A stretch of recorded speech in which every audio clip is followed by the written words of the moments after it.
Media to learn more.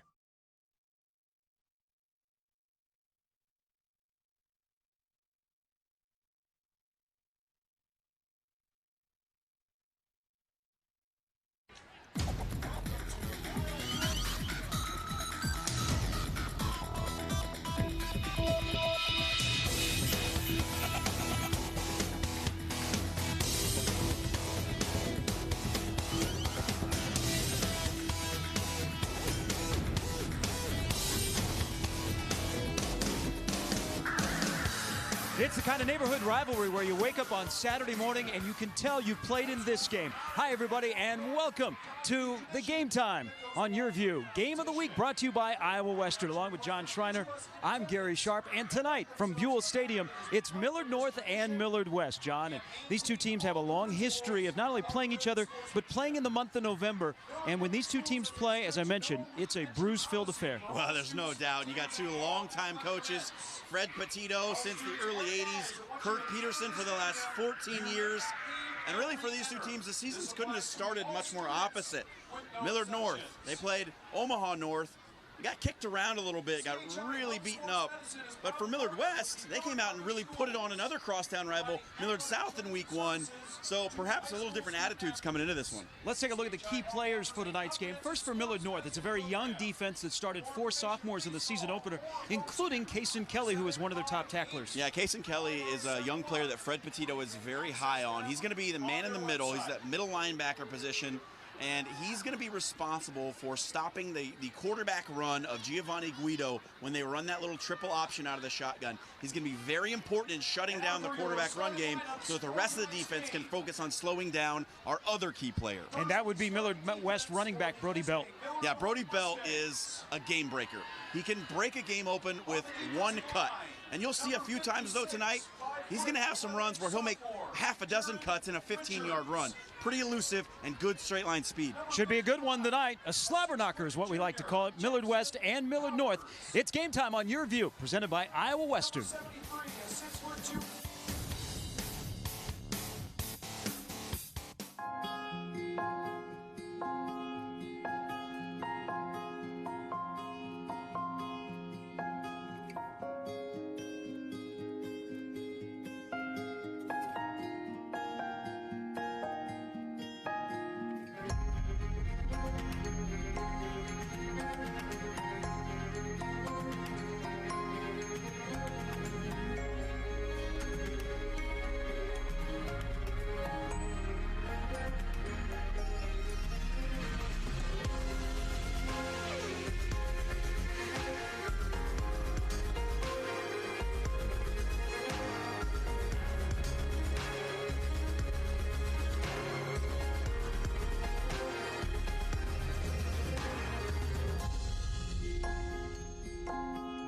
Schedule your campus visit today. Iowa Western. The world is waiting. Neighborhood rivalry tonight, Millard West and Millard North. It's Game Time on YurView, presented by Iowa Western. Let's meet the third member of our crew tonight, Megan Scolio. And Megan, as we near kickoff tonight, pretty important injuries on Millard North's side as they try and even up their mark at 1-1. Yeah, that's exactly right. They're going to be missing 2 huge key pieces to their offense. Let's start with the line. Brandon Isla is out with an injury. He suffered a knee injury early this summer. He missed last week. He's not playing tonight. They're expecting him back at the beginning of October. He's one of the top linemen in the state, so that's going to be a pretty huge loss for them.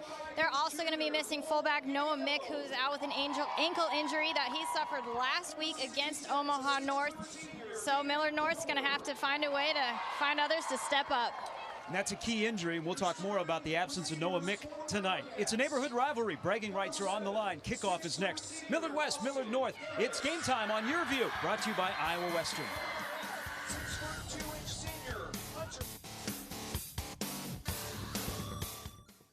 Bouncy ball. Look, it's almost alive. Advertising used to be simple. Make an ad, put it on TV, get results. Today, with all the new viewing options, it's a lot more complex. At Cox Media, we make the complex simple. With precise targeting, transparency, and automation, we connect advertisers to audiences. Anyone, anywhere, on any screen. Advertising simplified. Contact Cox Media to learn more. You're the decision maker, weighing every option to make the smartest choice. That's why you start with Nebraska Medicine, an entire network of top providers working together to keep you healthy. From extraordinary primary care to world-leading research and treatments, so you can be confident everyone's health is in good hands. The state's most comprehensive care in 19 locations. Nebraska Medicine. You're watching this week's Game Time on YurView, the Iowa Western Game of the Week.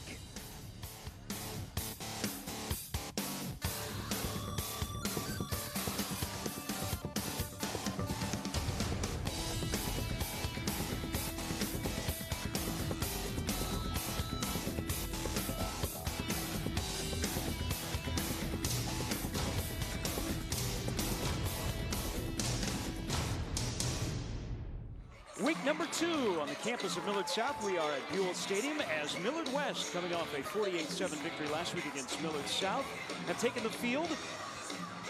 See them at midfield. This is a facility that's used by all 3 Millard high schools. I'm Gary Sharp. There's John Schreiner.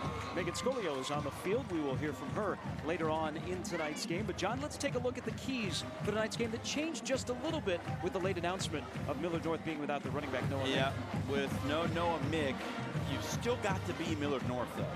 Play physical, grind the clock, hold the ball for long stretches of time, keep that Millard West offense on the sideline, get them frustrated, maybe bore them to sleep a little bit so that they don't put a whooping on you like they did Millard South a week ago.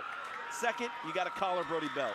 He is the big-time offensive weapon for this Millard West Wildcat team, and you can't let him get loose. Now let's take a look at the keys tonight for Millard West, trying to go 2-0, ranked number 4 in the state. Yeah, number 1, run, run, run, and then run it some more, because Millard North gave up over 460 yards on the ground a week ago to Omaha North. 2 running backs, Xander Gray and Milton Sarbaugh, went over 200 yards each. So make them prove that they can stop the run first before you do anything else. Number 2, take away Mick. Well, they've taken him away because Fred Petito's decided to keep him on the sidelines with an ankle injury that we just learned about prior to kickoff here tonight. So key number 2 has already been taken care of for Millard West. You have to believe they have a decided advantage with that out of the way. That's 1,400 yards from last year that will not be in the backfield for Millard North. They'll run that familiar triple option offense, put more pressure on Cade Elwood, who last year scored the game-winning touchdown in this game that made his student body very happy. 26-21. Millard North picked up the victory, and that was on the heels of losing their opener. Millard North has shown that they can go 0-2 and still win a state title. They did that once of their 5 under Fred Petito. But this game you'd like to get even at 1-1, because as we look down the road, and we'll see Millard North again, John, in a couple of weeks, they take on Creighton Prep, who tonight has a big game against number 1 Burke that we'll keep you updated on. Well, and as you alluded to, Millard North's offense takes a little bit sometimes to click. It's so heavily dependent on timing.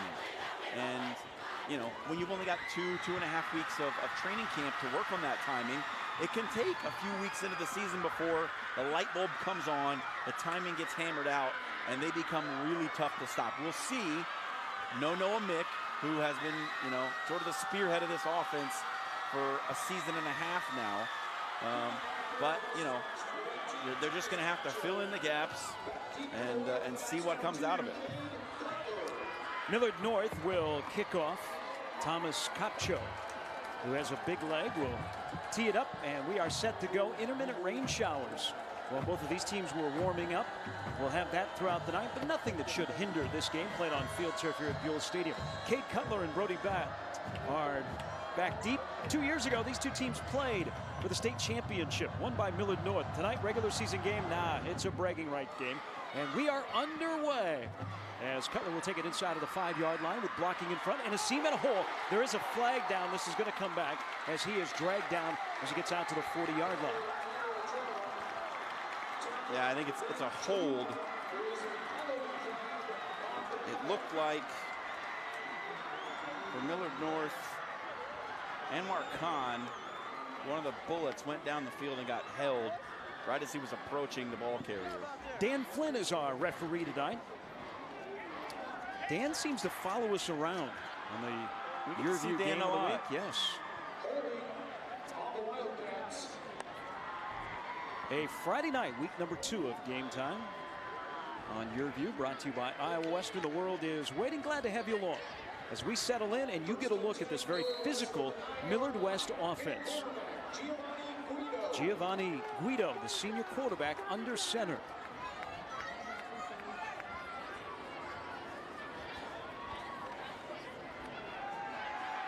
And throws it out, and it is caught. Pretty simple pitch and catch, and now a big gain.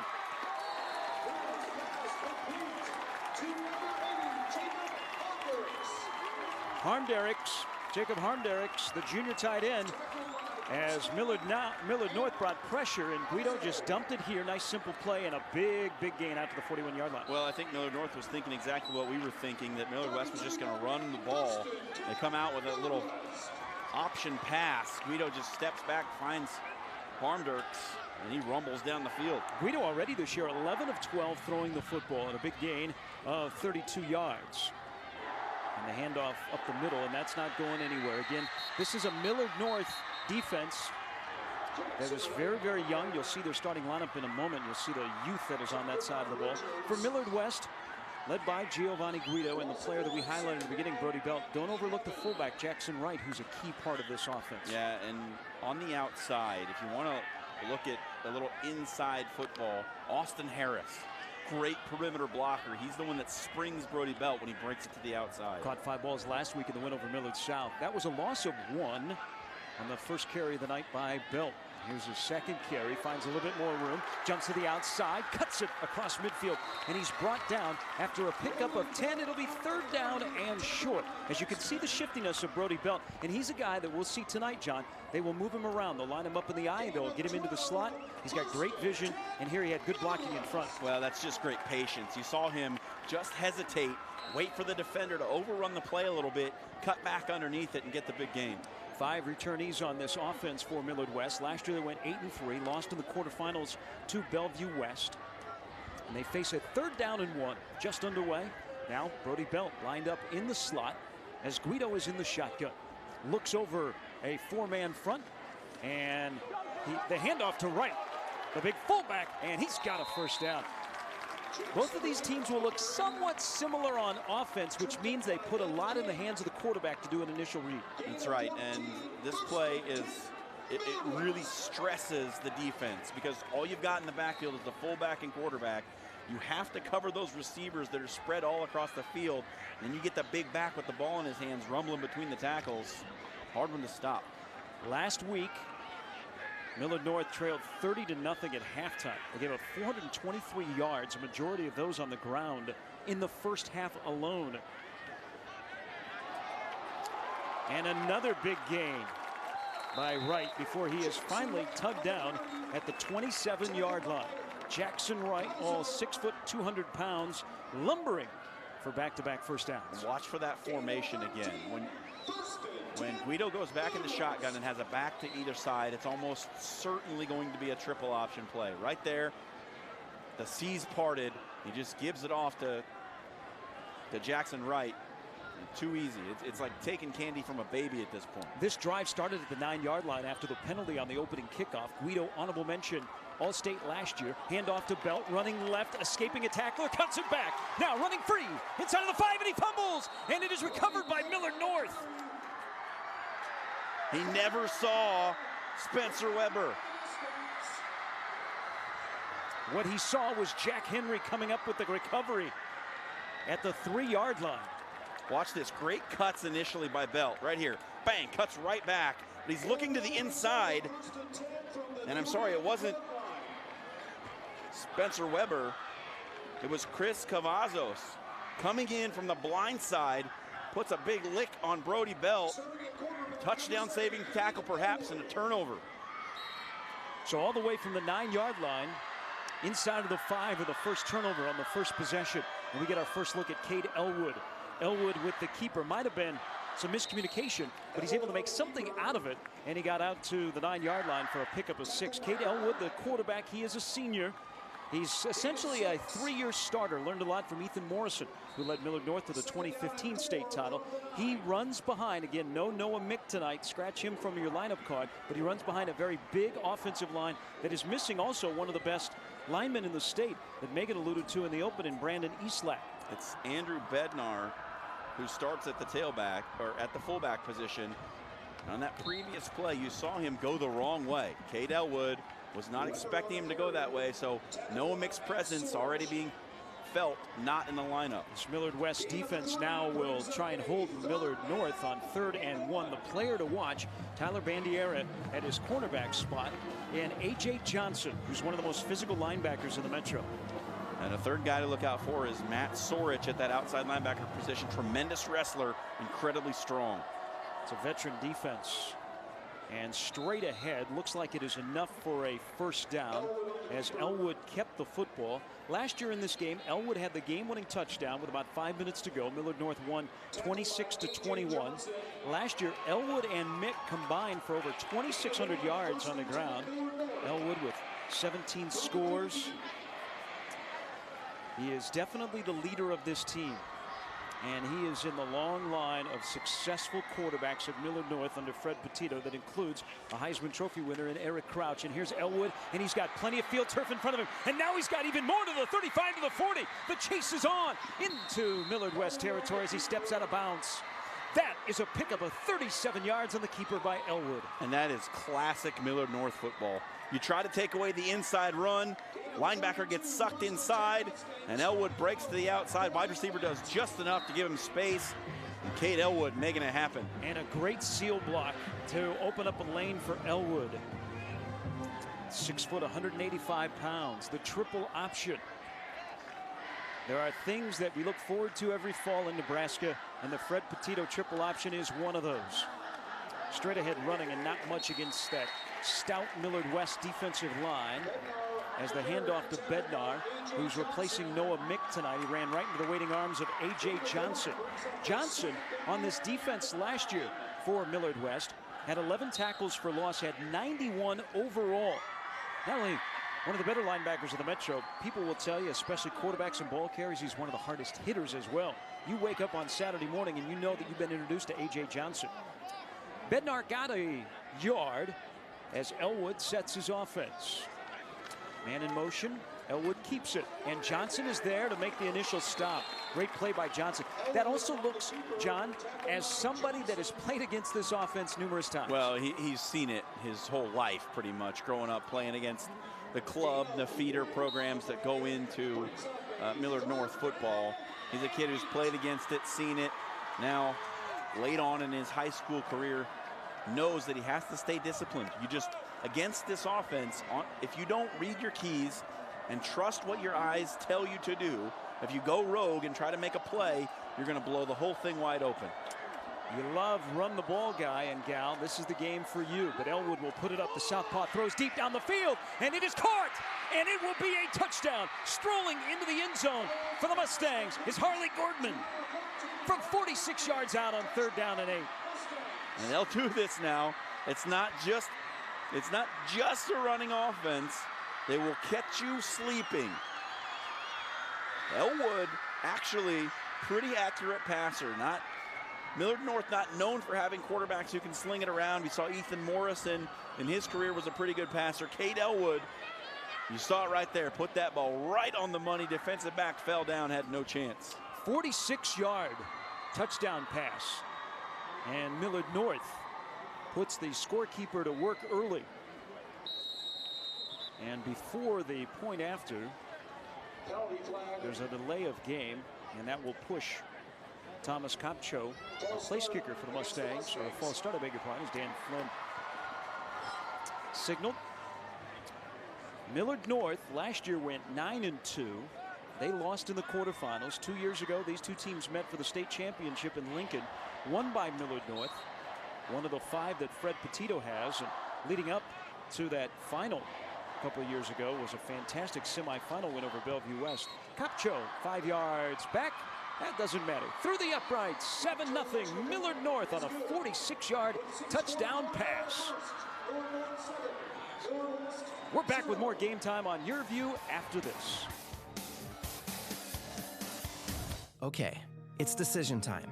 I want to experience a 4-year college in 2 years. I want to live on campus, but get to my career faster. I want to get started now.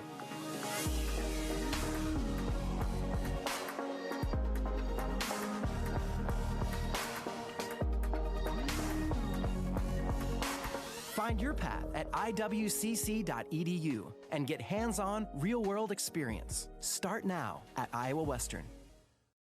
Where will the next generation of caregivers come from? Who trains them? Who mentors them? Who inspires them? At CHI Health, we believe in the power of education. As partners with Creighton University, we are advancing a new era of academic health care. We're researching and collaborating to bring more minds to every case, every patient, every day. We're giving the future of care a new home. CHI Health. Imagine that.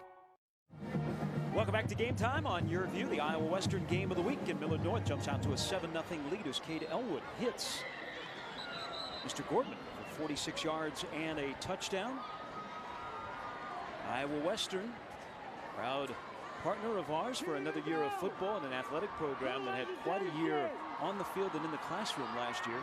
62 NJCAA Academic All-Americans, which led the entire nation.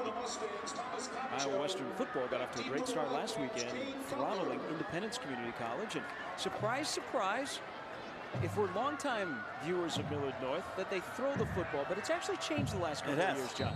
It has. They've really changed. Fred Petito has opened it up a little bit, whatever that means, to include a bit more passing. They will spread it out more. You see 2 and 3 wide receivers on the field. Short kickoff and a big gain. No flags this time. So after a 7-play, 98-yard scoring drive that took a little over 4 minutes with a 46-yard touchdown pass from Cade Elwood to Harley Gordman, Millard West is back out for their second possession. It started at the 38-yard line. They drove all the way to the shadow of the Millard North goal line, but Brody Belt fumbled, and Millard North turned it into points. So this is our second opportunity to look at Giavonni Guido. Well, as you said, the touchdown for Millard North, it's great, but it doesn't solve the problems that they were showing on defense in that first possession. They came up with a big turnover. They've got to shore up that run defense right now. And another quick hitter, and they've utilized the fullback a little bit more initially. Wright carries it out to the 47 for a pickup of 9. And that was just a well-blocked, it almost looked like a draw play. A lot of white shirts in the backfield, and Jackson Wright just kind of ran by them all. Nice little draw play to get 9 yards on first down. Right, last week, 9 carries, 31 yards, and a touchdown. And a win over Millard South, and now 2 in the backfield. As Millard North brings the house, Guido lofts it down the sideline, and it is caught. What a catch down the sidelines by Hunter Schnurley. And that is a big first down. And back-to-back tosses so far. Guido just lofting it up as wide receivers running under it. A big, big play, and again, big chunk play for Millard West. Yeah, big, strong wide receiver in Hunter Schnurley, 6'2", 190 pounds. Going up against the 5'9", 150-pound Jadis Ellis. Throw a jump ball like that, the bigger man just won. You were talking about Harris earlier, and he's kind of the possession wide receiver. Schnurley is the guy that, just like that, runs right down the field.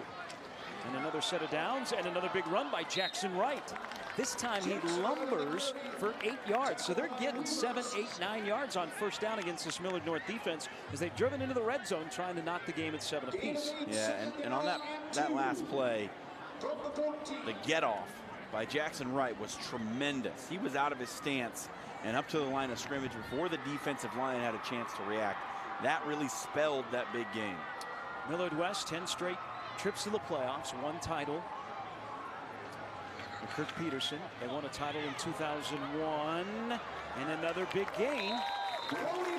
Belt with a carry inside of the 5 before Ryan Salisbury finally brought him down. And Millard West right now between the tackles, especially John, can do whatever they want. Well, the way this thing's starting off, it really kind of looks like which offense is going to flinch first. Millard West put one on the carpet early, and Millard North took advantage, but Wildcats coming right back to answer. Not easy for this young Millard North defense. Last week they went up against Omaha North, and two backs went over 200 yards in the first half. Belt and Wright are having big first quarters. And here's Wright again. He was down as he got to the 1 yard line.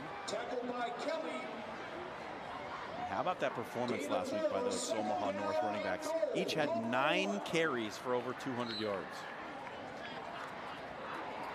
Kason Kelly, who was one of our key players, made a shoelace tackle to keep Wright out of the end zone, but now it's 2nd down and goal at the 1. Offensive line pinches closer together. Guido changes the play, tries to bowl straight ahead, and he is in for a touchdown. And that drive, he asked Fred Petito and his defensive staff, that was way too easy. The first one was too easy also, but a great play on the back end made up for some shoddy run defense, and there was just no escaping at the second time. And Guido just gets behind that powerful offensive line, sticks his nose in there, and falls ahead for a touchdown. We've seen him do that before.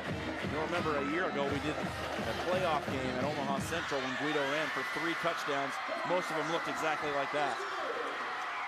Running behind Ward and Carroll on that right side of the PAT. Ties it at 7. So Millard West responds, knotting up the score.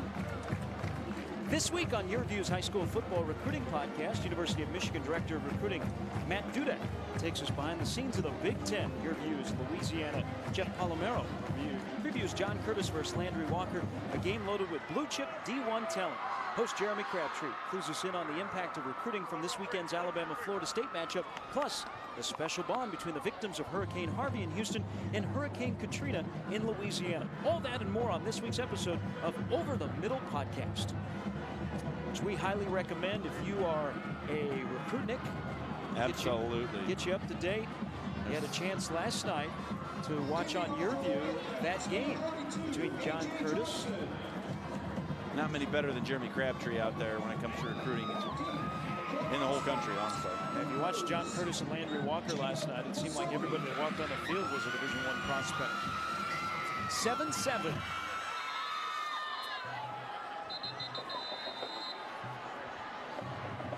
From Buell Stadium. Crowd continues to file in. Last year, when these two teams met, over 7,000 found a seat at this stadium that was opened in 1970. They are undergoing a campaign right now to try and raise $10 million for some renovations to this facility that seems like every day it is used. All 3 high school football programs use it. Soccer teams use it. It is on Millard South's campus. They have the Band Masters is here, which is a statewide band competition. So they are going to improve the stuff that you are not looking at, like the press box, the concession stands, the restrooms, some of the other things in a facility that looks like it opened up in 1970. This is a great facility for these 3 high school football programs. Short kickoff. Take it inside of the 20. It should be a return. And it is. And more. And a big return by Jadis Ellis. One of the many sophomores on this Mustang roster. Stayed on his feet, and that will give Cade Elwood fantastic field position starting from the Millard West 46-yard line. Well, special teams have been kind of special here tonight for both sides. 3 kickoffs, and all 3 have been returned out near the 50-yard line. Just the first one for Millard West set back by a penalty, but great kick return so far in this one. 7-7 our score. Cade Elwood hooked up with Harley Gordman for a 46-yard touchdown pass. Also a penalty after the Ellis return. So that will move it all the way to the 33-yard line. This on the heels of the Giavonni Guido 1-yard touchdown run, and not the score. 3:57 to go in the first quarter. As Elwood, with no Noah Mick in the backfield, out due to an ankle injury, checks in with Andrew Bednar, who is replacing him. And Elwood keeps it, and he is not going anywhere.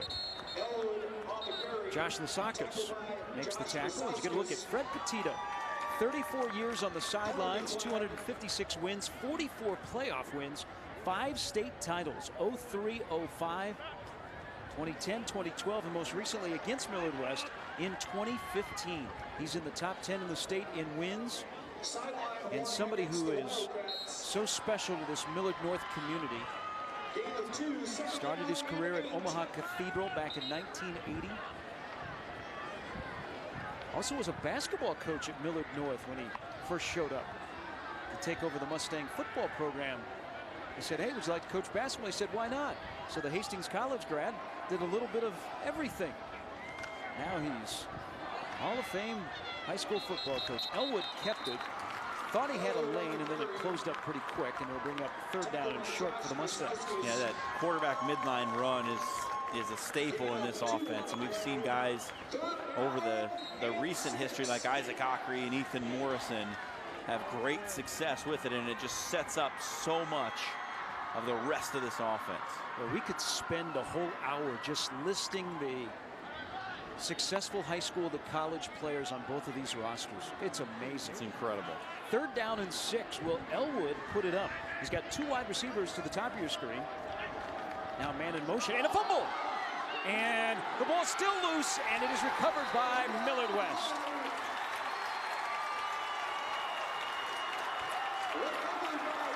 Grant Wilbeck from his free safety spot with the ball squirting around the field turf came up with it. And now both teams have lost a fumble in the first quarter. Costly.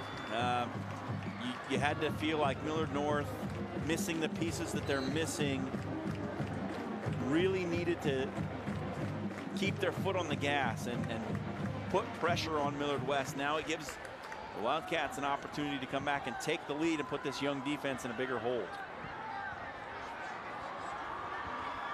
Millard West offense quickly out there. They have been able to do whatever they want in terms of running the football. There's a flag for illegal procedure on Millard West. That'll move the Wildcats back 5 yards. It's a non-district game. Millard West is in a district with the much improved Lincoln High Lynx, Lincoln Southwest, Omaha Central, Papio South, among others. Millard North is in a district with Fremont, Kearney, Lincoln Northeast, Omaha Creighton Prep, and Papillion La Vista. And we will see in a couple of weeks Millard North and Creighton Prep from Burke Stadium. 7-7 our score. Wright lines up directly behind Guido and takes the handoff. Just like that, another 5 onto the stat sheet for Jackson Wright. Yeah, it's shaped up to be a career night for Jackson Wright, isn't it? It's been just whichever way he wants to go. There's been places for him to run. Dan Flynn says, hold on, YurView. I give a sideline warning to the Millard North sideline. So it's 2nd down and 5, or 2nd down and 10. 7-7 our score. Millard North, number 6, after their loss to Omaha North, 37-14 last week. Millard West stayed number 4 in the state after they won 48-7 over Millard South. Not much on 2nd down, so it'll be 3rd down and long, and again Jackson Wright, the majority of the carries here in the first quarter. Yeah, and there's another good defensive play by the young man we hit on in the open. He's been out there involved in a lot of tackles already so far. 4 sophomores started last week for Millard North. 4 start here tonight. They have 11 non-seniors that are starters. 3rd down and 9 for Millard West. And movement before the snap, and that'll cost Millard West 5 yards. Kirk Peterson, the head coach for Millard West, who once kickoff starts, he turns his ball cap around backwards. He shakes his head as he walks along the sidelines. You see Giavonni Guido talking to his lineman, and Kirk Peterson talking to the official, doing a little campaigning. Well, that time Jackson Wright's get off was a little bit too good. He just anticipated a little bit, rocked forward in his stance before he took off, and got caught by an official.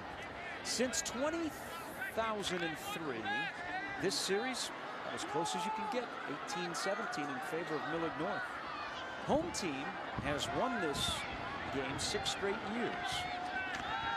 Guido, keeper, trying to fool everybody, and his pass is incomplete.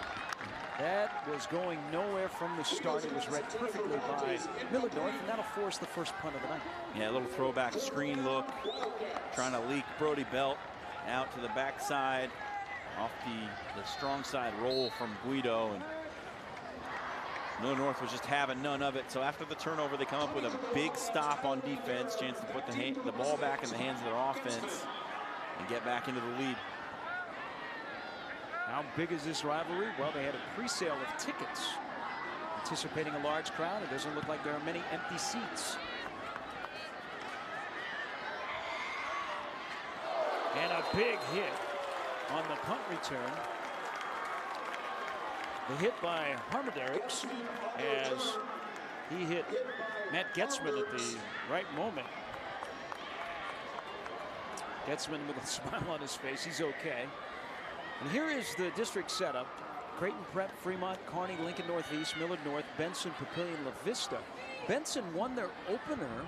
They are back playing in Class A after a brief time in Class B. We saw Creighton Prep. That's a district that is going to be a challenge for some week in and week out. No doubt. When you have Creighton Prep, Millard North, Lincoln East in the same district, that is salty. Kearney last night shut out Lincoln East. 7-7 our score.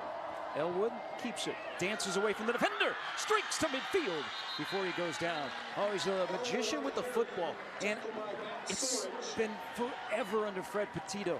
All the quarterbacks look the same. They have a great pre-snap read. They're a magician with the football in their hands, and the next thing you know, they're running down the field with defenders behind them. Yep, the first thing they have to do is see that defensive tackle, where he's lined up, and then at the snap of the ball, which direction he's going. It dictates almost everything that happens in this offense. And it's almost like it's passed down. Kate Elwood said he learned a lot from Ethan Morrison on, quite simply, the pre-snap read. And Ethan Morrison learned a bunch from Isaac Ockery, who was an all-state player himself. Timeout by Millard North after the carry. Again, this is a non-district game tonight. This is District 2 with Lincoln High, Lincoln Southwest, Millard West, North Platte, Omaha Bryan, Omaha Central, and Papillion La Vista South. Based on week 1 results, Millard West would have a seemingly much easier path to the playoffs than would Millard North. But, you know, as the season goes on, teams grow and change and get better. So we don't know what's going to happen with District 2, but it certainly looks like Millard West is definitely the cream of the crop here. Lincoln High on the uptick. 5-5 last year. And leading state champion Bellevue West in the third quarter. Minute to go in the first quarter. The Millard West student section. Great turnout by both student bodies here tonight, and student bodies that know each other very well. They grew up in the same neighborhoods, maybe go to the same church, hang out at the same places. Maybe they're friends, but not tonight. Not tonight. Definitely not. If you saw the way that Jacob Harmdirks put that lick on Matt Getzman, the friendship ends across the white line.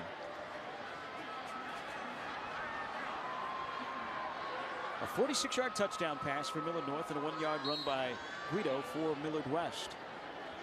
That's where we stand with 60 seconds to go in the first quarter. Game time on YurView, brought to you by Iowa Western on what is turning out to be a nice night for football again.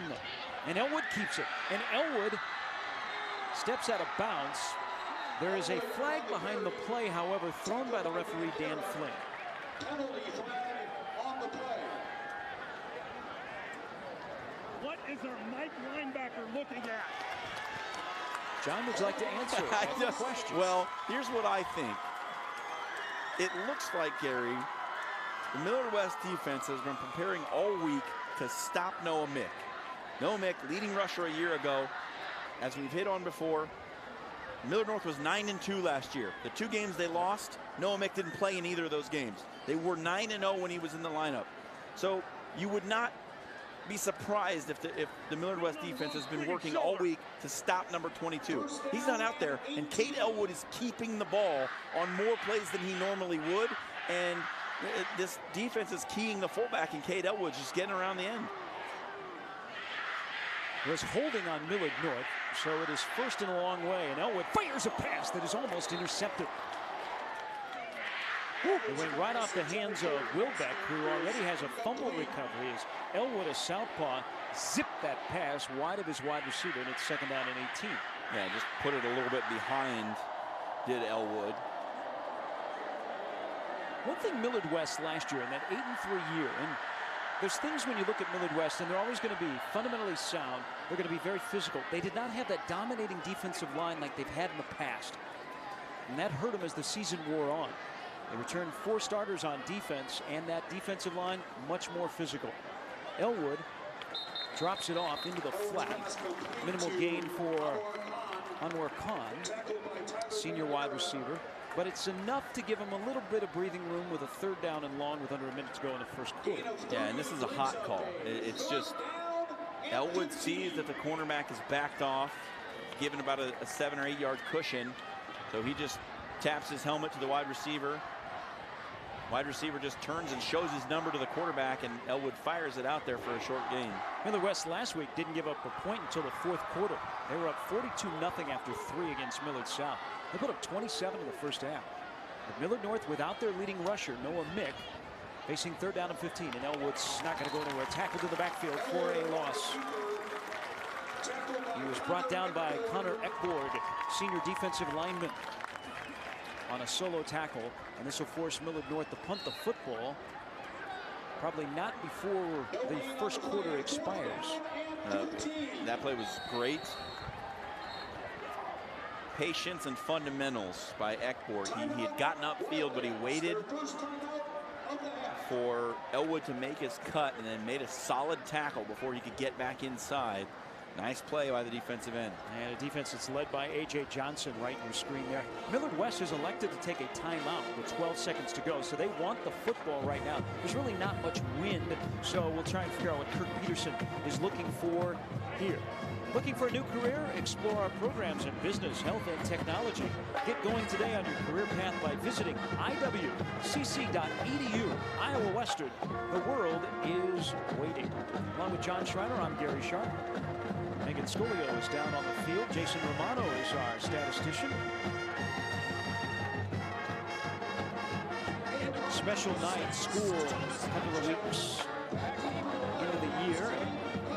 They have invited the young cheerleaders to join the regular cheerleaders here at Millard West. The Millard West students. These are 2 of the better, as I mentioned earlier, student sections. Doesn't matter what sport.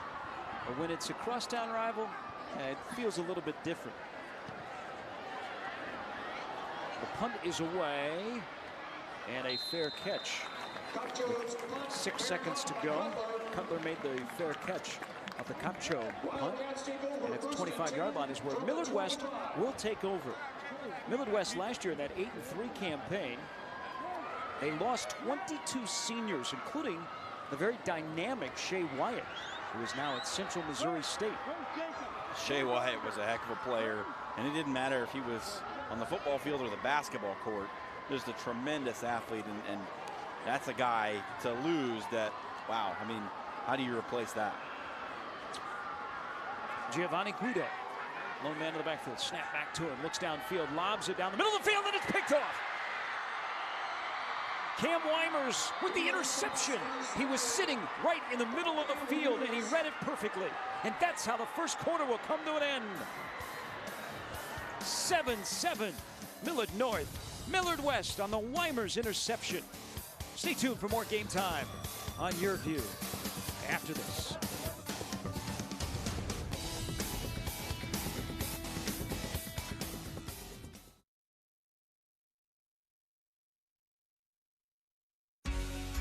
Charles Drew selected Cox Business because in the healthcare arena, it is imperative that we have transfer of data that is reliable, flexible, and fast. On average, Charles Reed Health Center has about 33,000 phone calls a month. With IP-Centrics, the system was very intuitive, and it allowed us to be reactionary to the needs of our patients.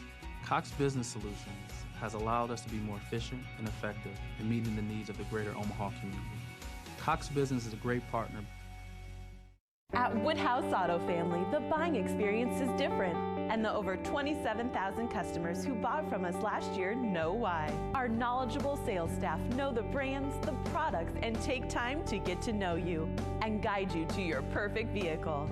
And that experience continues with any of our 16 service locations, and with trained advisors and technicians to help you maintain your vehicle. Experience the difference. Purchase with confidence. This is Woodhouse. When kids have internet access at home, they're more successful in the classroom. If your child is a K-12 student and your family receives government assistance, you could qualify for discounted Cox high-speed internet for only $9.95 a month. To enroll, call 855-222-3252 or visit cox.com/C2C. And while you're there, check out the Cox Digital Academy for educational tools and web tips for the whole family. 7-7 as we get set for the start of the second quarter, and this is how we will start it, John. Yeah, and Guido just locks in on his receiver. He never sees the free safety. Cam Weimer's just playing center field back there. Weimer's with an easy interception, probably one of the easiest he'll have all season. 2 turnovers tonight by Millard West. The first one, Millard North marched down the field and put it in the end zone. Elwood keeps it on the triple option, and he falls inside of the 25-yard line. So 2 turnovers in the first quarter by Millard West, 1 by Millard North. 7-7 our score. Cade Elwood without Noah Mick tonight, running the offense, veteran starter. Last week against Omaha North, ran for 135 yards, threw for 146. That's what you call balance in Vince Lombardi's playbook. Bednar with the quick hitter, and it will be just a yard shy of the first down. Yeah, Josh Main, what a great read. Came in and put a big pop on Bednar just as he came through the line. Great read by the linebacker. So 3rd down and 2. Now the touchdown pass that Elwood hooked up with Harley Gordman for 46 yards was on 3rd down and 8 and caught everybody in the ballpark by surprise. What will they do here on 3rd down and 2? They are in field goal range. Elwood keeps it, dancing, lunging, fighting for the first down. And from here, it looks like he got it on second effort. A.J. Johnson was trying to hold on and get some help from his friends, but Elwood kept the legs churning and has the first down. The big play. 19-yard line inside of the red zone. Big play right there to keep the drive alive and try to take advantage of that turnover. Perhaps Kirk Peterson and company got just a little bit greedy, calling that timeout at the end of the first quarter and then trying to throw a ball down the field.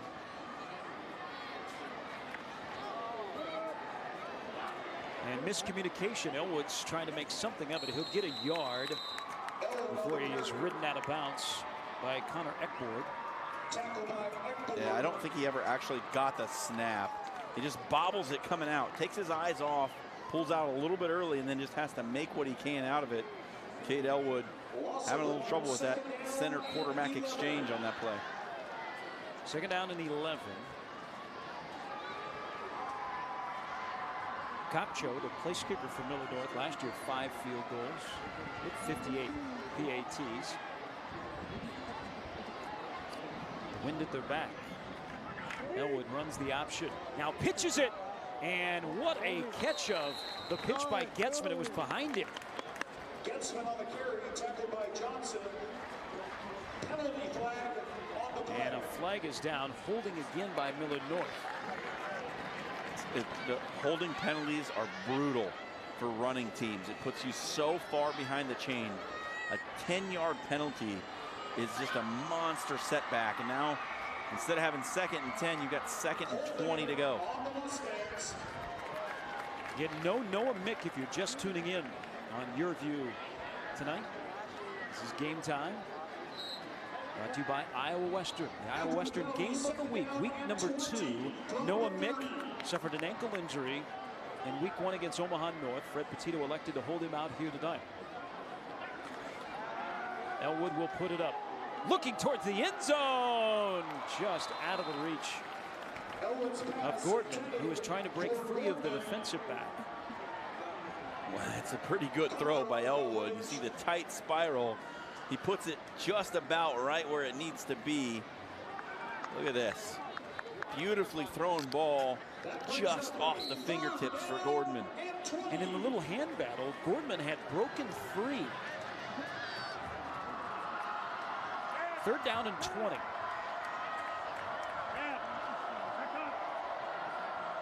Loaded backfield for the Mustangs. Elwood under center. Stares at a 4-man front with a man in motion on the option. Elwood elects to keep it. Dancing to the outside. Now cutting it back. Pickup of 13.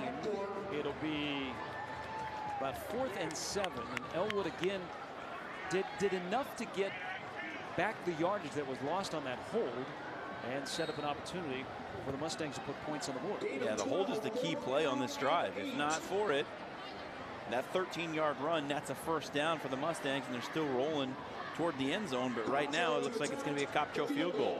John, you'd have to consider it for Millard West on defense a victory after the interception by Guido and where this drive started at the 29-yard line.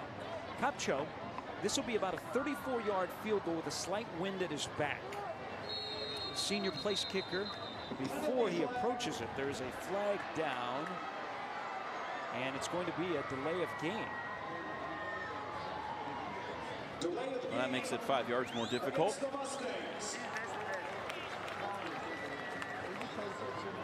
And it's a little bit curious as to why that was a delay of game,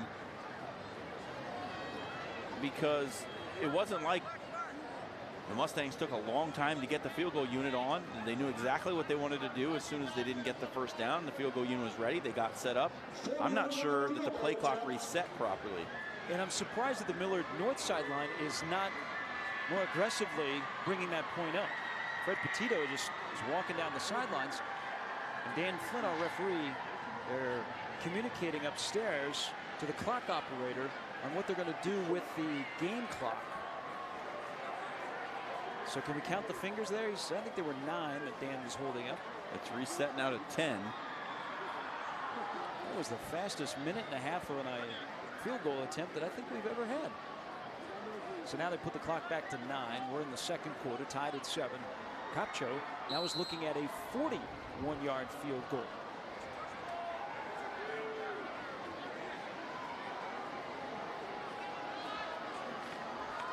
It is up, and it is good from 41, and with some room to spare.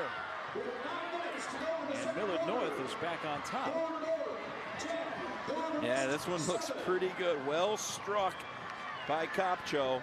Good job on the hold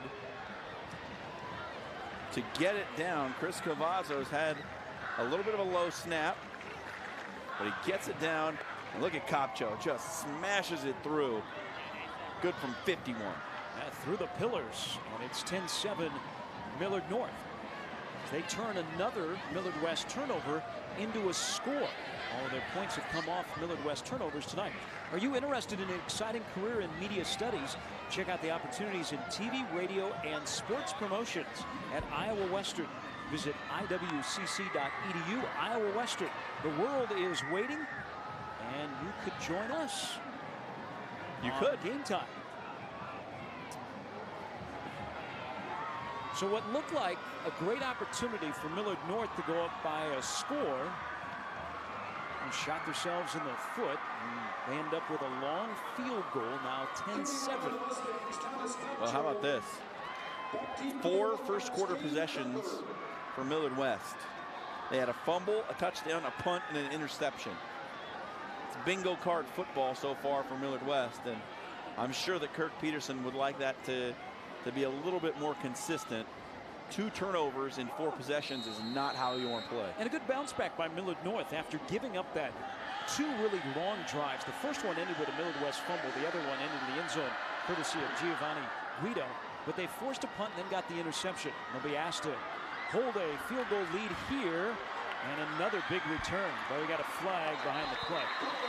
And we got another flag at the end of the play as Cutler was ridden into the field turf. And Dan Flynn will put his accounting skills to use, try and figure out what one flag is, what the other flag is. And what we have is an issue with kickoff coverage tonight. Yeah, that seems to be the truth. Not so much that we've had great kick returners. They haven't been bad by any stretch, but the kickoff coverage has not been great.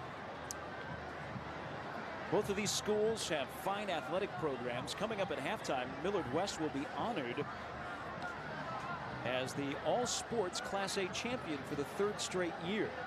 That is a statewide competition in your respective class, but you get points for how your athletic teams fare. And Millard West, boys and girls, fall, winter, and spring. They have some of the best programs in the state. As you can look at Kirk Peterson, he knows about that. He's been around for 15 years.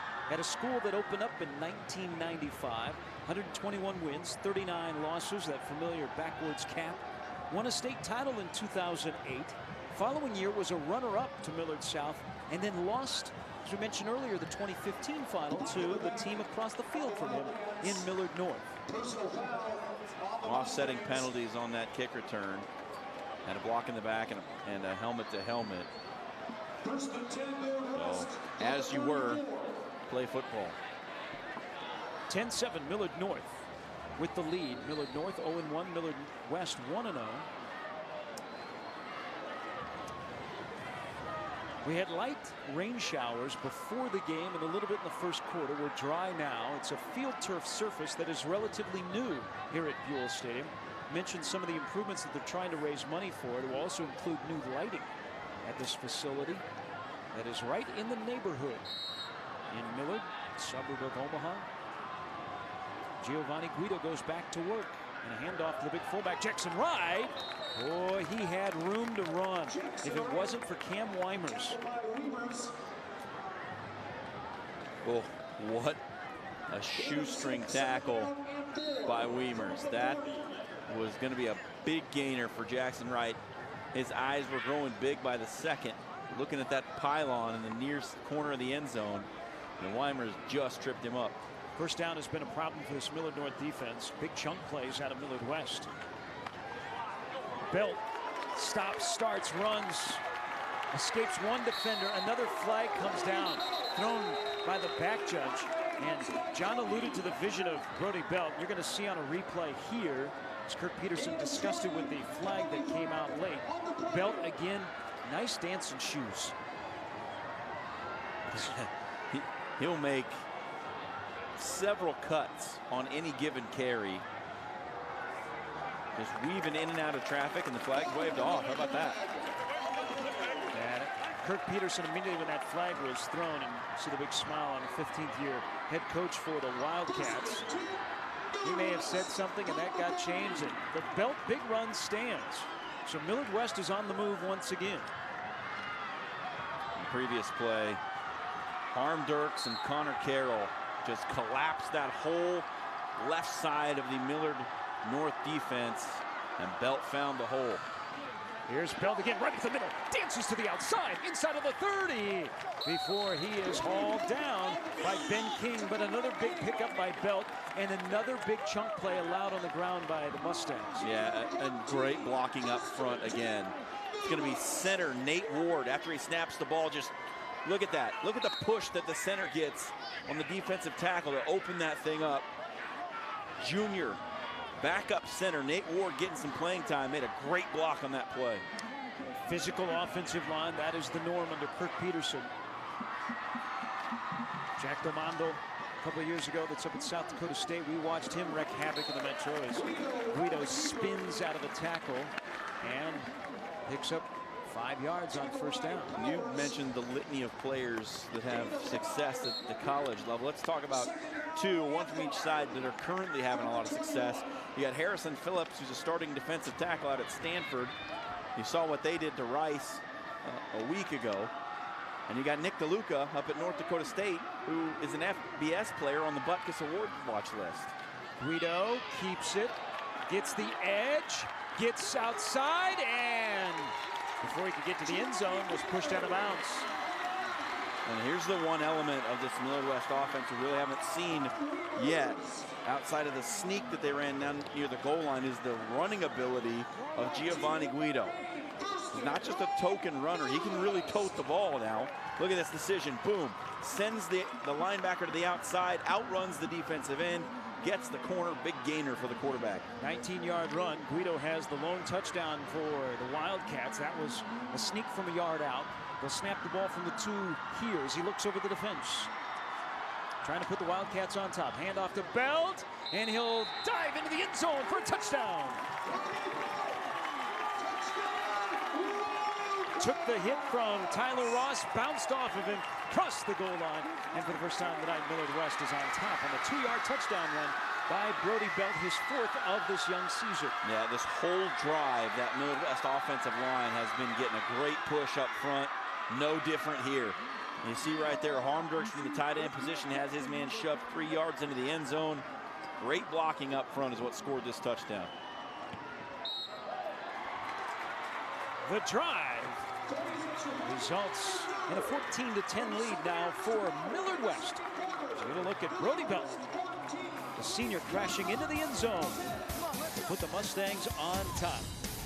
More Game Time on YurView after this. At DiVentures, we want to create a full-service customer experience. Cox Business, as our technology partner, does exactly that. The team at Cox Business came in, took a look at our business, and recommended top-notch solutions.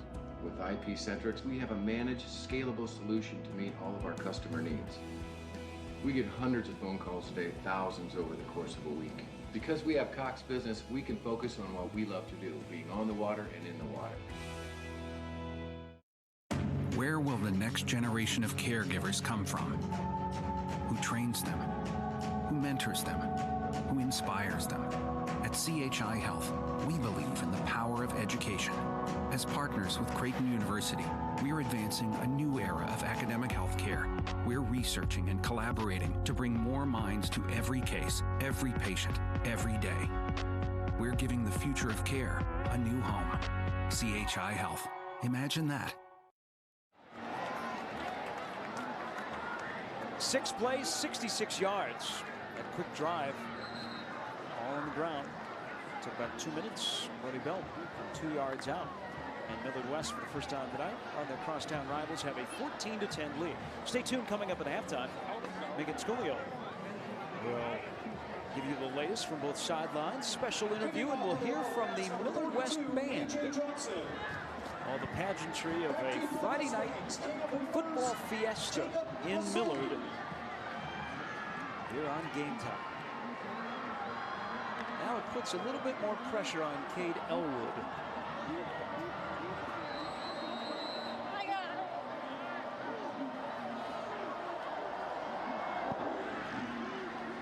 Short kickoff, returnable. There have been a lot of long returns tonight.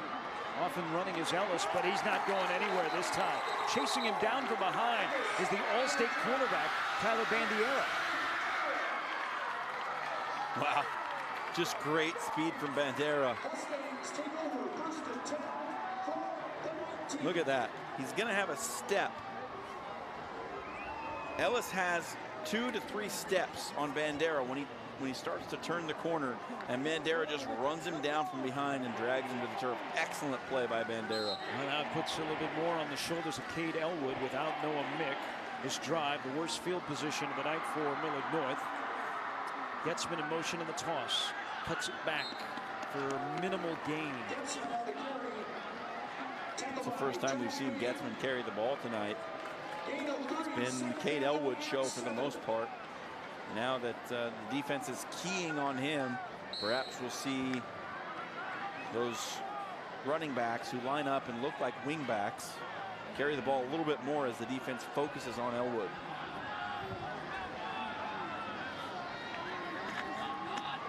Elwood keeps it.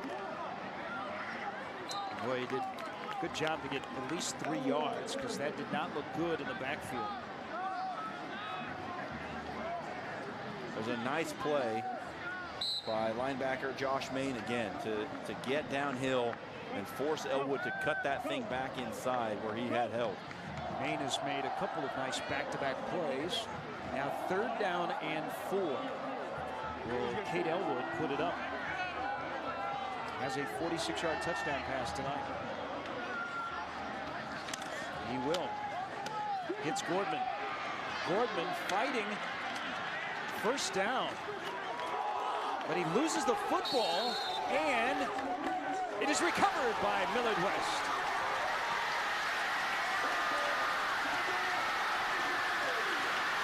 And it's going to be Matt Sorich, the outside linebacker, who comes to clean this thing up and gets the strip. Just a little throw out into the flat. Here's Gordman. He beats the corner, Bandera, and coming from inside out is Sorich. He rips at the football, yanks it out of there, and the senior outside linebacker causes a big turnover for the Wildcats. And Gordman was trying to get those extra yards. He'd already gotten the 1st down. Wanted a few more. And it's the 2nd turnover of the night for Millard North. And now Millard West with a 1st lead. And Wright hauled down by a pair of Mustangs. Jackson Powers, also Jack Henry, hold Wright to a yard gain. Well, we haven't seen that 3-back look where Guido's in the shotgun flanked by his running backs since early in that 1st quarter. Guido had some success with it. Dynamic quarterback last year, over 2,000 all-purpose yards. Keeps it here. Now he's sprinting to the outside. He got around Ellis down the sidelines. And he's knocked out of bounds near the 10-yard line. That's a pickup of 19. Yeah, and it's a good recovery by Weimers, but an even better play by Guido to read this thing. We get a look at it here. Good read. Defensive end collapses down. He keeps linebacker sucked inside. There's Weimers coming all the way from across the field to make that play. But a great read at the point of attack by Guido to spring himself. Millard West just scoring in the fumble recovery. They'll call timeout here with 5:15 to go. Up 14-10. Now a chance to put it in the end zone again, which would really put a lot of pressure on this Millard North offense without Noah Mick. Iowa Western has the career choices that fit your busy schedule. Come to campus, study online, or enroll in evening classes now. Visit iwcc.edu. Iowa Western, the world is waiting, and we have waited a long time for football. Another great night weather-wise, packed house. Week number 2, college football is now underway. One of your rites of the fall if you're a high school football player and you're very talented as you play your game on Friday and you find yourself at a good college game the next day on an official or unofficial visit. As some of these players playing in tonight's game will start tomorrow.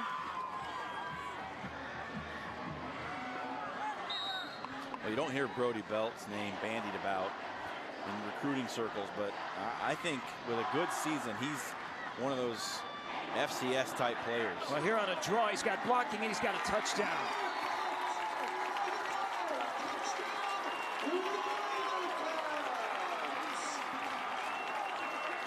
Second of the night, 5th of the year.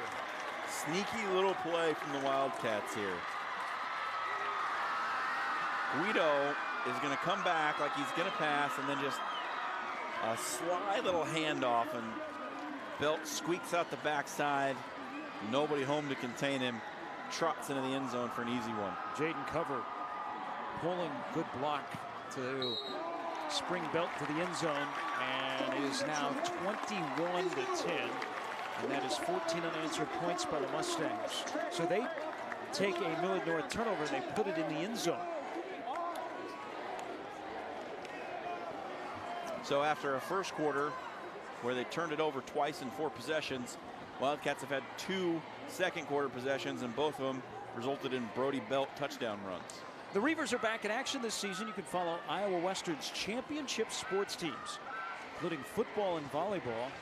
Follow their progress, check out the schedules Read about the fantastic student athletes that are at Iowa Western that are excelling on the playing field and in the classroom at GoReavers.com. Iowa Western, the world is waiting. Millard West last week exploded for 27 in the first quarter against Millard South. Now they've taken advantage of their opportunities. A.J. Johnson will kick off. Next week, Millard South is at Lincoln Southwest, which will be a nice little district matchup at Seacrest Field in Lincoln. And then they get Bellevue West, the defending Class A champions, who are playing Bellevue East tonight. The top 3 teams in Class A last week, no problems with their offense. Omaha Burke scored 57, Bellevue West scored 55, and Omaha North scored 37. Here, Millard West, who is just behind that trio in the polls, up 21-10, 5 minutes and some change to go in the first half. And this kickoff by Johnson will bounce out of bounds. Yeah, it's the critical mistake for a kicker. You can't put that kickoff out of bounds, and especially when you've just gone down, marched another touchdown into the end zone. You're up 11 points, and now you've given pretty good field position to this Millard North offense that is searching to find some confidence here in the second quarter. Last year in this game, Brody Belt ran for 137. Noah Mick had a big game as well for Millard North, but he's out tonight due to an ankle injury. Elwood and Guido, part 2, as they matched up last year. Now it's Cade Elwood's turn. Boy, does Millard North at least have to hold on to the football for a while. And quick pass, the flat to Weber, minimal gain. And you can see now what they're trying to do. Elwood had a lot of success running the football in the first quarter, and here in the second it's been a little slower going. That defensive front for the Wildcats has started to collapse a little bit, throw some passes into the flat, hope to stretch those linebackers a little thin, and then hit one up inside. Elwood last year, 68% passer.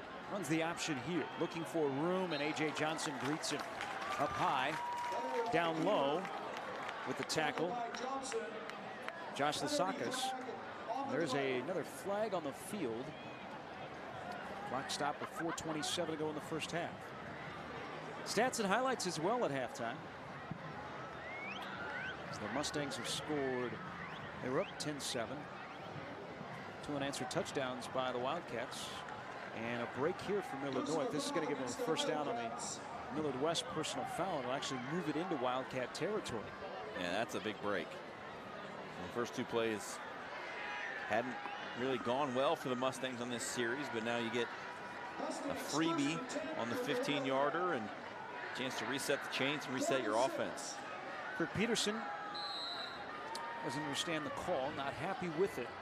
Fred Petito, his counterpart, definitely happy. Gives his offense some breathing room and a fresh set of downs. Elwood keeps it on his tackle in the backfield.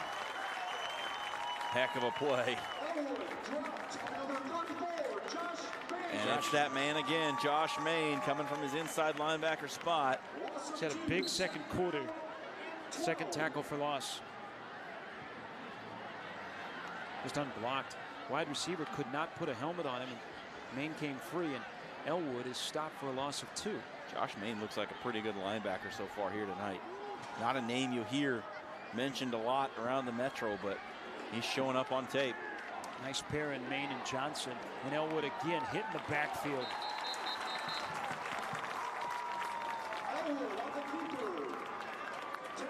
Ekborg, among others. A.J. Johnson in there again. Those 2 inside backers for the Cats have come to life here in the second quarter. And there's so much familiarity between these 2 teams. You really can't out-scheme either one when it comes to what the offense that you're running is. So you're asking for your guys up front to hold blocks and make blocks. 3rd down and 15.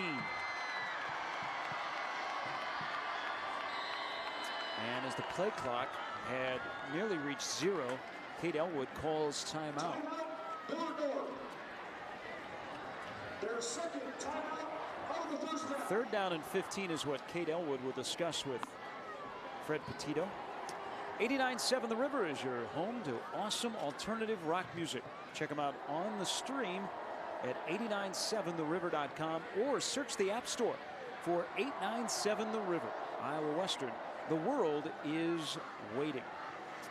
As we take a look back at the Millard North sideline, first, some of the 7,000 plus that have made it to Buell Stadium.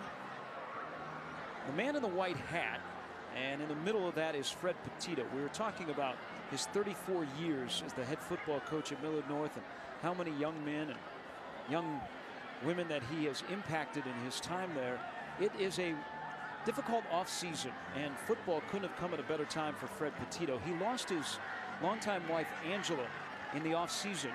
She had battled an illness for many years, and the Millard North community and the city of Millard and everybody that has had any contact with the Petitos heartbroken. And he's glad to have football back, and he's playing this season as players are for his wife Angela, who is a familiar face around practice and around the games. And we send out our thoughts and prayers to Fred. And a pretty upbeat and emotional time last week. They had a moment of silence before the opener when they played at Omaha North, who the Omaha North family had lost Don Benning, who is the father of Omaha North assistant coach Damon Benning, and then also Omaha North lost their longtime equipment manager Jimmy Bailey in the offseason. Fred is one of the most likable guys. You see him in the offseason and during practice walking around with a tank top. Yeah. Sun's out, guns out for Fred Petito as the punt, bad snap, fortunately got away, and a fair catch called for.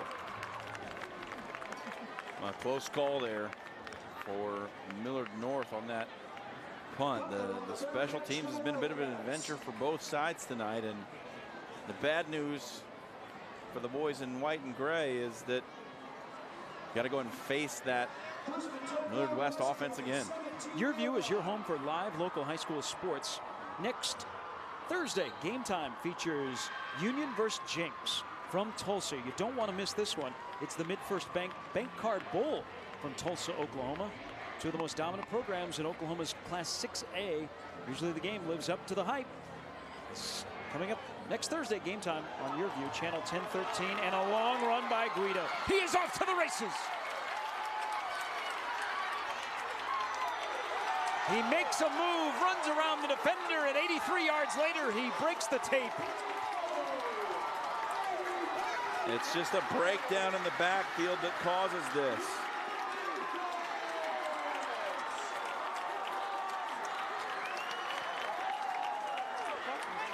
Guido makes some nice moves down the field, but it starts up front right here. Missed tackle by Jackson Powers starts this thing off. And the move at the end by Guido, look at this. I'm going inside, I'm going inside. No, I'm not. Back to the outside. Ankle breaker on Getzman. And Guido's into the end zone. Young's extra point now. Guido goes 83, broke 4 tackles, and then the move, as John alluded to, on Easton Young. He stared him down and made the move to the outside. Or bigger part, Matt Getzman, the move on. And Guido, another big night. Guido and Belt have taken over here in the second quarter. And 20 unanswered now.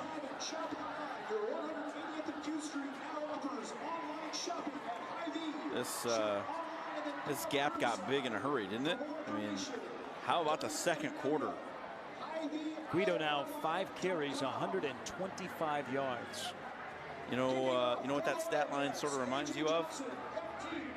Any of 2 Omaha North running backs a week ago against this very Millard North team. And 4 sophomores playing key minutes on that defense for the Mustangs. And with under 2 minutes to go in the first half, the last thing you do is give the ball back. And they'll go into the locker room and try and figure out what to do on both sides of the ball as this game has turned quickly. They'll look for a big return.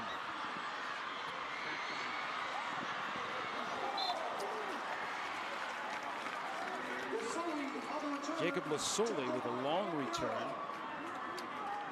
1:46 to go and only one timeout. I'm interested to see what Fred Petito elects to do. He'll be pretty safe and just tuck it in and head to the locker room, or if he'll let Cade Elwood do Cade Elwood things. Well, Cade's thrown the ball pretty well in the first half. Hadn't completed a bunch of passes, but what he has thrown has been on the mark. He hasn't thrown into a lot of trouble. I wouldn't be surprised if they at least put it up 1 or 2 times.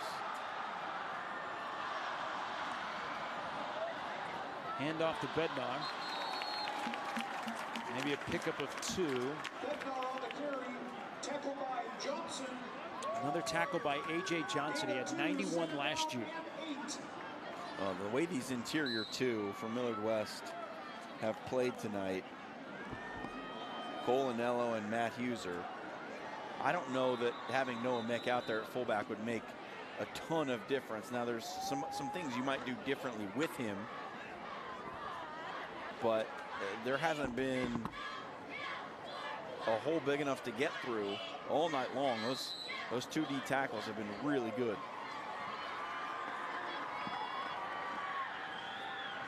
Elwood keeps it. The 3rd down and short. Glance at the Millard West sideline as the clock ticks towards 1 minute to go. Millard West does have a timeout left. Last week, Millard North went into the locker room and they were down 30-0. They will go into the locker room trailing for the 2nd straight game, trying to avoid an 0-2 start. On 3rd down and 4, Elwood keeps it, cutting the outside, now steps through, and he's got good room out near midfield. Yeah, this is a nice cut that Cade Elwood makes, because he's got a linebacker flying downhill, ready to meet him at the corner, and he just cuts back underneath, gets upfield, gets the 1st down, gives the Mustangs a little bit of a shot right here. And it's a nice block that sprung him, Nick Morrison. Tackle that plays with definitely an edge. The final play of the first half. And Elwood will put it up under pressure, throws it down the middle of the field. It's incomplete. And a 5th, the incomplete pass, so 6 seconds to go. Elwood had to get rid of that. He had Wildcats sitting in his living room as he zipped that ball incomplete. Yeah, this is Elwood's nice run from earlier. I think it's a little bit of a lick at the end of that one. But that last throw from Elwood over the middle, well off target, over the head of his intended receiver, Weber. Not the prettiest pass he's thrown all night for sure. 3 unanswered touchdowns by Millard West. That's where we're at. Appear to be the final play of the first half this time. I don't know. Elwood will throw it up, scrambles a bit, now steps in and throws it deep down the field, and it is incomplete. He was looking for Gordman, who he hit for 46 in his score in the first quarter, and that will bring the first half to an end. It was all Millard West here in the 2nd quarter. 28-10 Wildcats. Yeah, what a 2nd quarter it was. 3 possessions and 3 touchdowns. And Millard North, who could only get a field goal after an early turnover in that quarter, is Kirk Peterson. Words of encouragement for his team. He's been around this rivalry for a long time. He knows that this game is far from being over, despite being up 28-10 at halftime. Kirk says some things to his team on the field, and then they go into the locker room and they go their separate ways with a position coach, and we hope to have Megan Scolio chatting with Kirk Peterson as Millard West trying to go to 2-0. 48-7 winners over Millard South last week, up here at halftime against the other Millard school. We'll have stats, we'll have highlights as well here at halftime, and a performance from the Millard West band. Here's Megan with Coach Peterson. All right, Coach, you guys really seem to get in the rhythm in the second quarter, especially with Guido having that 80-yard touchdown run. What did you see from them? He's a good athlete, number one. It was a play that was totally blown. I mean, they had a guy sitting right on him. We blocked it wrong, and that's just a good athlete making a great play. Told the kids, I said, I don't question their effort. I think we're playing really hard. But if we'd actually play good, I think the score would be a heck of a lot different right now. All right, thanks, Coach. All right, thank you. Well, let's get a little bit into the mindset of what Kirk Peterson is thinking. That he thinks it should be more than 28-10, but that's how he revs. He will go into the locker room and make sure they come out as strong as they finish the second quarter. It's halftime. All the festivities are coming up after this. 28-10 Millard West over Millard North. It's game time on YurView, brought to you by Iowa Western. When kids have internet access at home, they're more successful in the classroom. If your child is a K-12 student and your family receives government assistance, you could qualify for discounted Cox high-speed internet for only $9.95 a month. To enroll, call 855-222-3252 or visit cox.com/C2C. And while you're there, check out the Cox Digital Academy for educational tools and web tips for the whole family. Okay, it's decision time.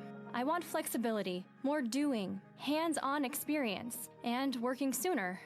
I gotta make a choice. I want to get started now.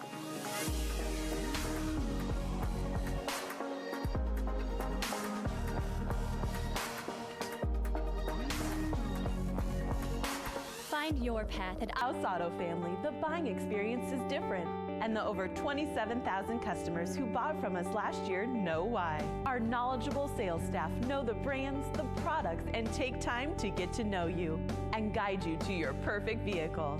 And that experience continues with any of our 16 service locations and with trained advisors and technicians to help you maintain your vehicle. Experience the difference. Purchase with confidence. This is Woodhouse. When kids have internet access at home, they're more successful in the classroom. If your child is a K-12 student and your family receives government assistance, you could qualify for discounted Cox high-speed internet for only $9.95 a month. To enroll, call 855-222-3252 or visit cox.com/C2C. And while you're there, check out the Cox Digital Academy for educational tools and web tips for the whole family. Of caregivers come from, who trains them, who mentors them, who inspires them. At CHI Health, we believe in the power of education. As partners with Creighton University, we are advancing a new era of academic health care. We're researching and collaborating to bring more minds to every case, every patient, every day. We're giving the future of care a new home. CHI Health. Imagine that.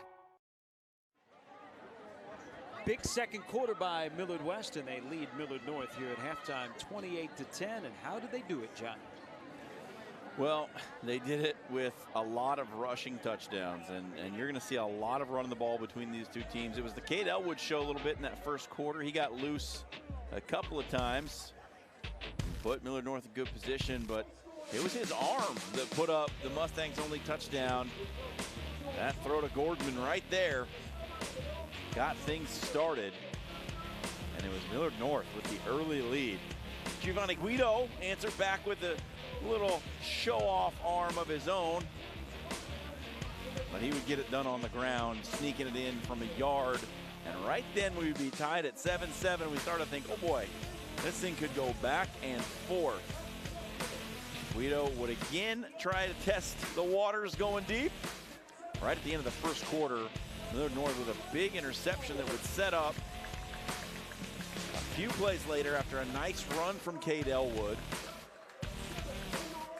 and it's going to be a field goal from Thomas Kopcho to give the Mustangs a 10-7 lead, but that would be the last score put on the board by the Mustangs in that second quarter. And here come the Cats. It was a shoestring tackle away from a big gainer, but just a little while later, Guido would break loose himself, put the Cats in scoring position, and then a tricky little handoff would put Brody Belt into the end zone for his first touchdown, one of two in the second quarter. And the offense for the Mustangs really started to sputter at that point. Just nothing going on the offensive end, but credit to that Millard West defense. Created a turnover, another big run, and here's that slick little handoff. Belt gets out the back door, sneaks into the end zone. That would be touchdown number 2 in the second quarter. And then the big one. After the Millard North offense could do nothing with their next possession, it would be Giavonni Guido breaking loose on a broken play, as you heard Kirk Peterson describe, and then the little whoopsie, big cut to beat Matt Getchman and get to the end zone for an 83-yard score. 28-10 here at halftime. As we take a look at some of the numbers, Millard West, 272 yards on the ground. And not much else to say. Millard West, a couple of turnovers. Millard North got all their points off those turnovers. Well, everything else is pretty even, Gary. I mean, but the rushing yards, we said it coming in for Millard West. Run, run, run. It's their number 1 key. They've done a great job of it and well on pace to go over 500 yards rushing against Millard North for the second week in a row. 335 yards of total offense in the first half for the Mustangs after that big second quarter. We'll see what adjustments were made at halftime. We're back with a second half kickoff. After this, more Game Time on YurView is next.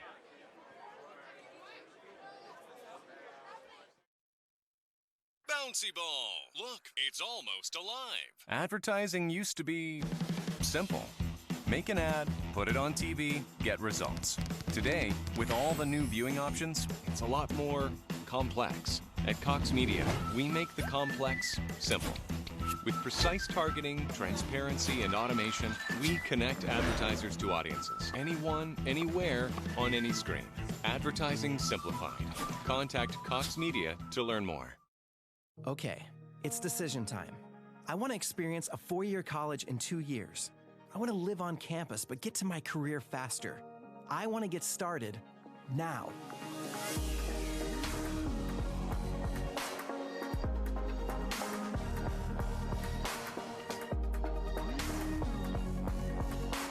Find your path at iwcc.edu and get hands-on, real-world experience. Start now at Iowa Western.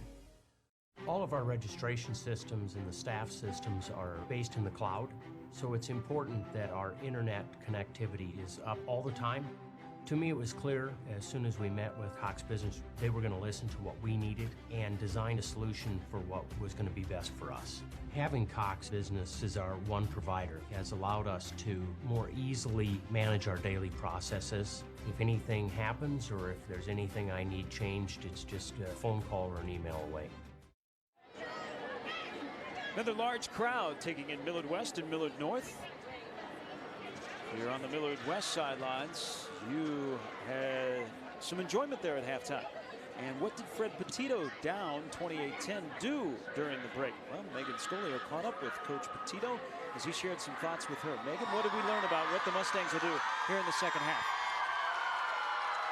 Hey guys, I had a chance to catch up with Coach Petito and I asked him how he shuts down Millard West explosive plays in the second half, and he just said that they have to get off blocks. They're breaking assignments, and Millard West is executing well. They just have to be assignment sound and gap sound, and they just have to disrupt the Mustangs. Back to you. Thanks, Megan. You got to look at the sideline here just initially. Mark Chavez, one of the assistants. One thing about Fred Petito, and there's so much love from his former players, is he's given them opportunities of former players that want to coach, whether it be Mark Chavez, Tyler Cotton, or Adam Shada, who have come back and are on the sidelines. Or his son, Joe Petito, who coaches offensive line. They've got a challenge here in the second half. Not only find out a way to stop the run for the second straight week, but they have to generate some offense. And it has to be on their own, not just off good field position on a Millard West turnover. Absolutely right, Gary. And we go back to that key that we put out at the start of the game for Millard North.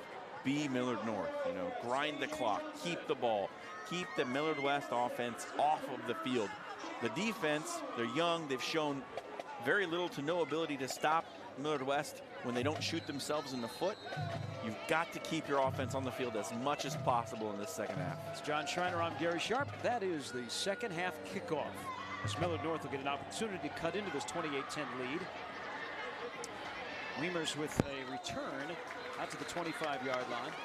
And again, we'll quickly see what adjustments have been made by Millard North. Our offense in the second quarter stalled. You know it was not the game plan. With no Noah Mick, it kind of got shooken up a little bit. But I don't think they wanted to throw the ball 9 times in that first half. You certainly wouldn't expect it. And Cade Elwood has had to carry the load rushing and did well through the first quarter. Bednar, a big first down, pickup of 11. Well, there you go. The fullback run, so big for this offense. He's the first man through, and a great block over there on the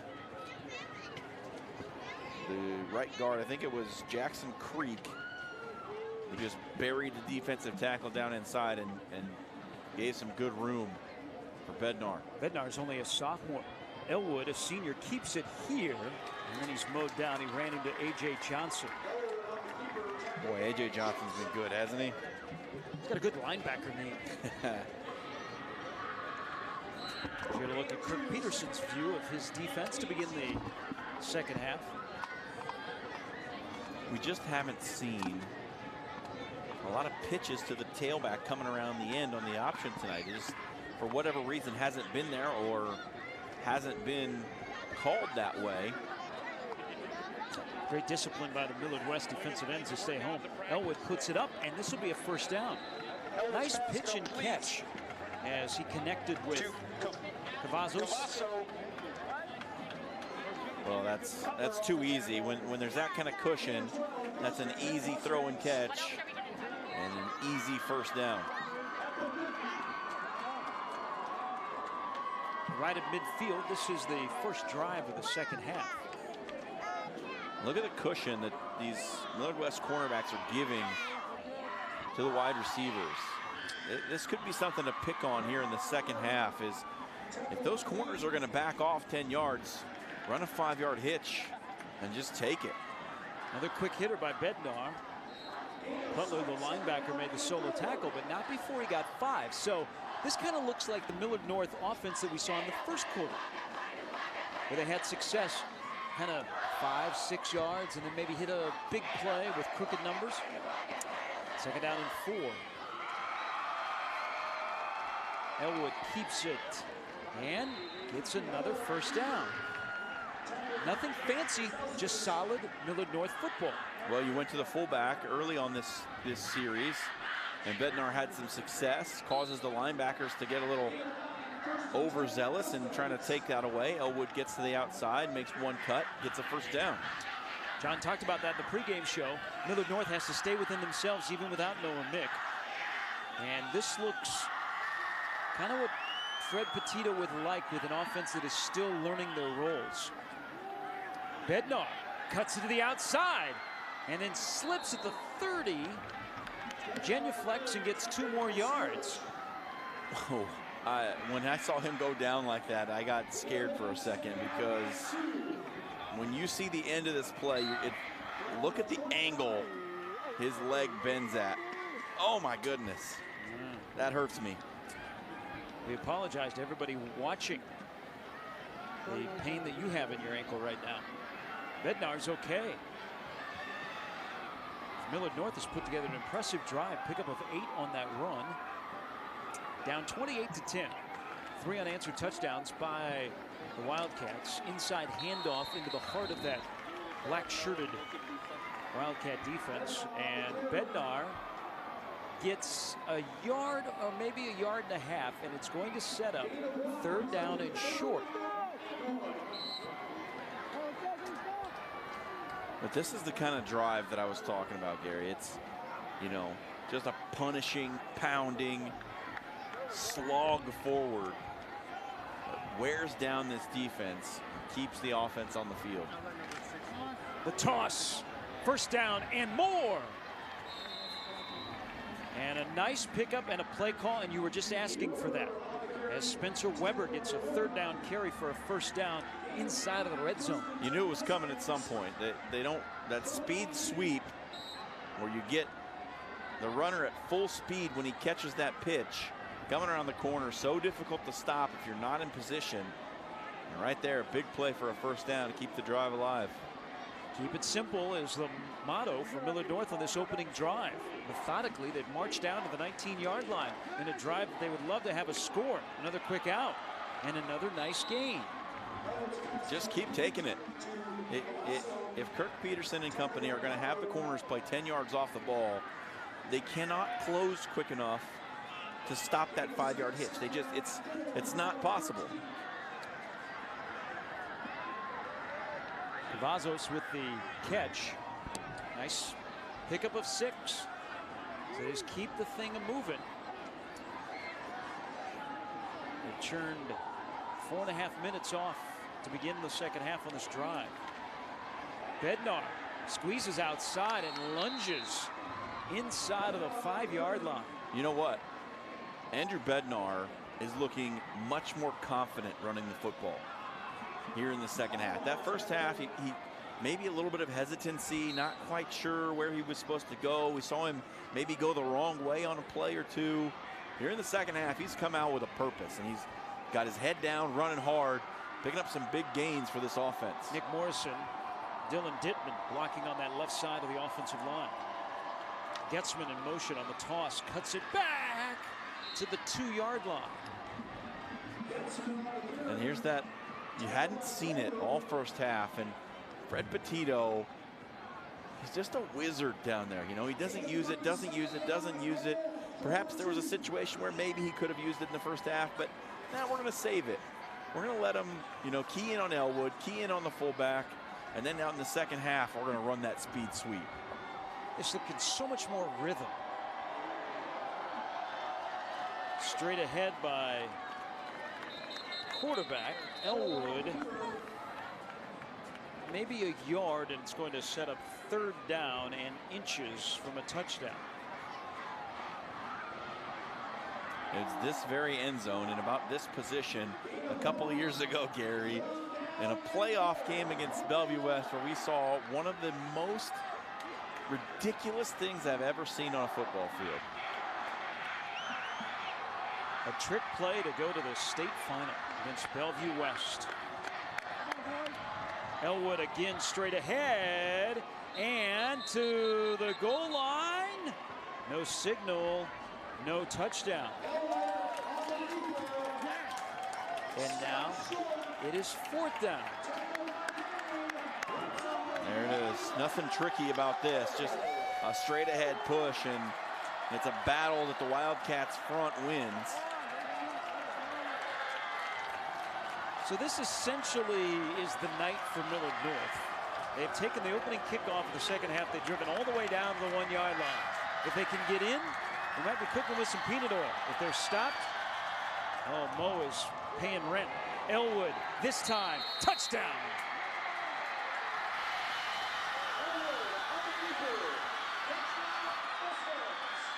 That's huge. That is just monstrous to be able to come out starting the second half with a long touchdown drive, almost 5 minutes off the game clock on that touchdown drive for Millard North. Just a giant drive to start this second half. This stops a run of 3 straight touchdowns by Millard West. And a nice reminder that Millard North isn't going anywhere to start the second half. Copcho's PAT is blocked. 28-16 in the third quarter. We'll return to Buell Stadium after this. More Game Time on YurView.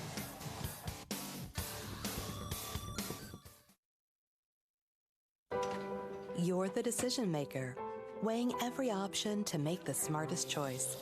That's why you start with Nebraska Medicine, an entire network of top providers working together to keep you healthy. From extraordinary primary care to world-leading research and treatments, so you can be confident everyone's health is in good hands. The state's most comprehensive care in 19 locations. Nebraska Medicine. When kids have internet access at home, they're more successful in the classroom. If your child is a K-12 student and your family receives government assistance, you could qualify for discounted Cox high-speed internet for only $9.95 a month. To enroll, call 855-222-3252 or visit cox.com/C2C. And while you're there, check out the Cox Digital Academy for educational tools and web tips for the whole family. Here is the PAT. Not go the way of the Mustangs. Boy, that opening drive did. 14 plays, 75 yards. Took 6:55 off the clock, culminating with a 4th down and inches touchdown.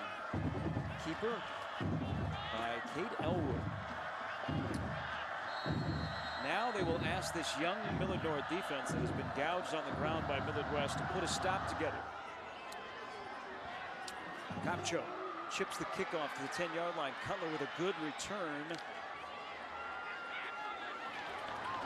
Dragging tacklers all the way out to the 35-yard line.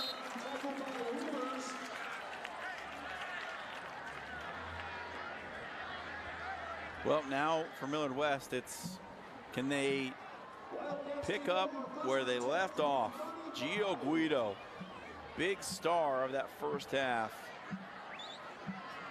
Throwing it, running it, making people miss, scoring touchdowns and leading the way for the Cats.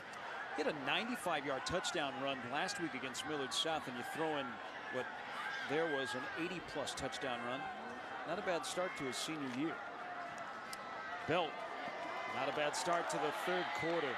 That's a first down carry. Yeah, that's not a good sign for the Millard North defense that came out and did what they needed to do on offense, and then first play from scrimmage on D. There goes that man, Brody Belt, making people miss. Big gainer on first down. First down's going to be so important. If you're going to stop Millard West tonight, you're going to have to put them in some 3rd and long situations and force Guido to put the ball in the air.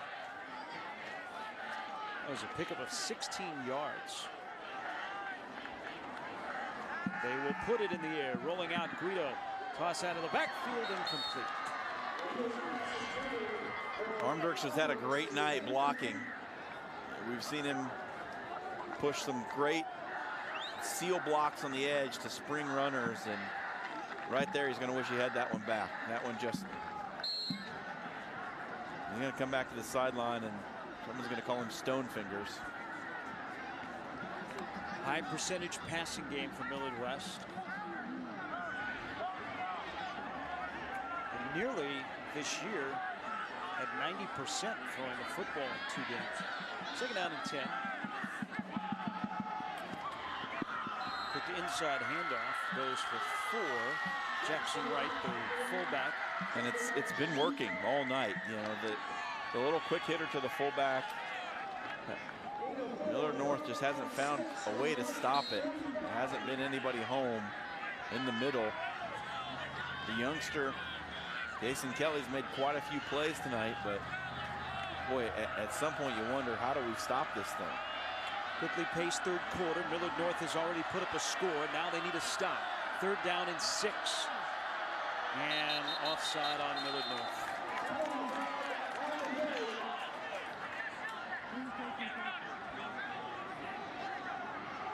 Brian LaPierre jumped into the neutral zone.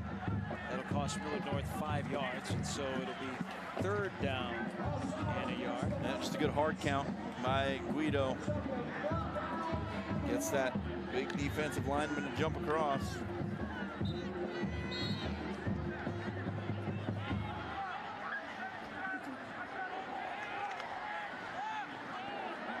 Millard West quickly up to the line of scrimmage. Gives Guido some time to look over the defense. On 3rd down and 1. Hand off to Belt. He's got a first down.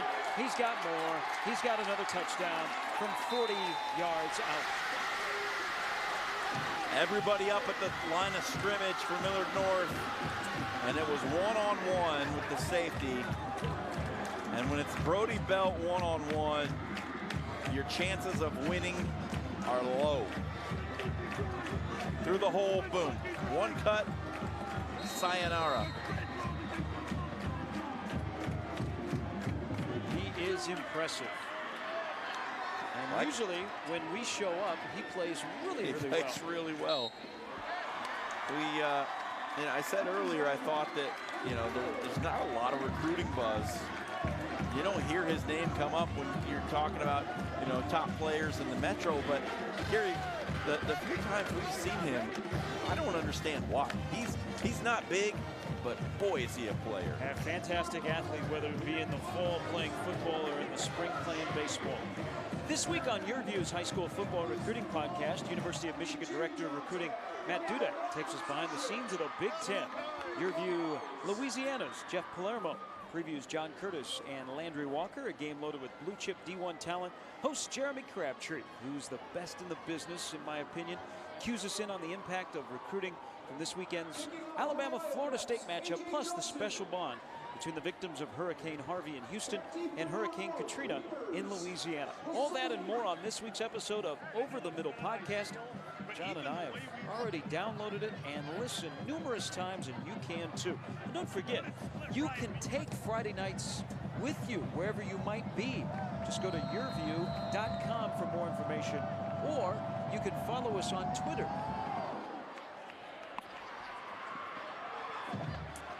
So Millard North, after scoring and then giving up the 40-yard touchdown, needs a score immediately, and they get a nice return. Moves out to the 35-yard line.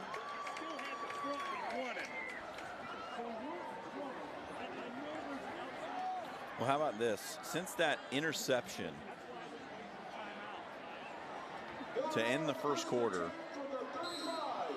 thrown by Giavonni Guido, it has been Belt rushing touchdown, Belt rushing touchdown, Guido rushing touchdown, Belt rushing touchdown.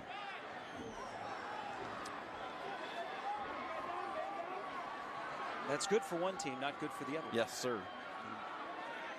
Enjoy all the activity tonight on social media. YurView, O-N, Y-U-R-View, O-N, and a big stick to the line of scrimmage. Matt Sorich, outside linebacker. Did a good job of staying home, keeping the leverage to the outside. Made a nice play. 35-16. Here late in the third quarter. Sorich had a strip fumble back in the first half. Linebackers are really, really good. And when you're lined up behind that stout defensive line, that usually bodes well. This is a typical Millard West football team under Kirk Peterson. Pump fake Elwood looking deep, and his pass is just out of the reach. Weber had a step. I think that's Cavazos.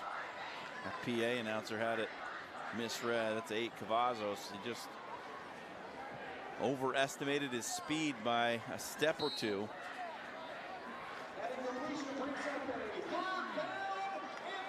This feels like a big third down, doesn't it?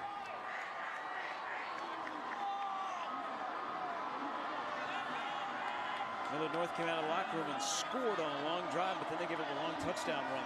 Back to square one. Elwood will put it up again.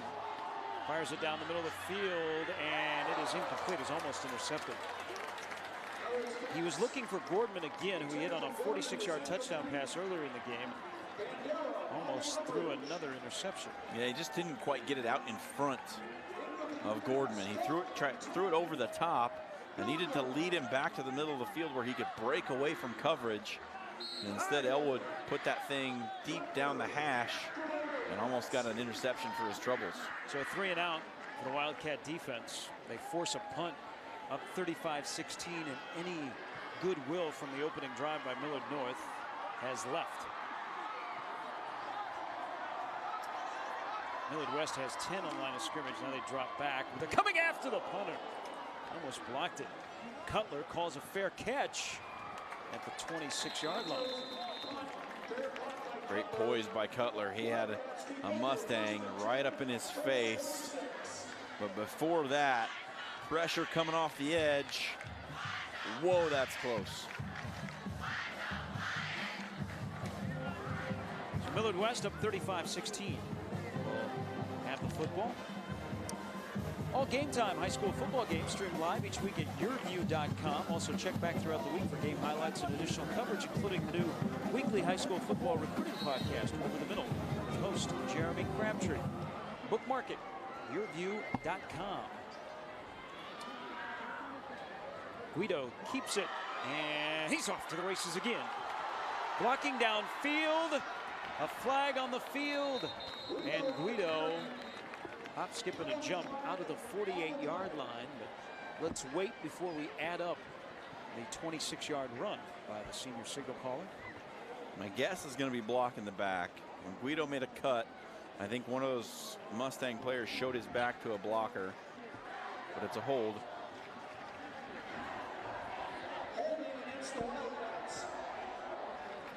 Let's take a look and see where I saw. They're going to get the hold on the top for Harris, but right there is what I saw. He did pull out of it a little bit. It was Carson Schwartz, who I thought committed the block in the back, but they got Harris for the hold. So this is your typical 1st down and 2 for Millard West. After the penalty was marched off after the gain and where the spot was. Belt cuts to the outside, and now he turns on the afterburners. He runs away from a defender, down the near side, gets a block downfield, cuts to the outside, to the end zone! Out at the 1-yard line. I'm telling you what, that was great blocking, but this young man, how about it? Look at him set up the block and read it. Inside now, back outside. That is good vision. He sees the wall that his blocker is making, runs to his backside. So many times, young running backs don't see it. They try to cut inside. They run right into where their man is being blocked. Great vision by Brody Belt to read the blocks and get a big gain. 65 yards pushed out at the 1. But this time he will, looks like I'm going to say he's down. I disagree. From our vantage point, it looked like he crossed the goal line. Both officials coming in from the side, they signaled he was down. So it's 2nd down and goal. I respectfully disagree. Kirk Peterson trying to reward Belt after that long run that did not end up in the end zone. And now he'll try for the 3rd time, we think here.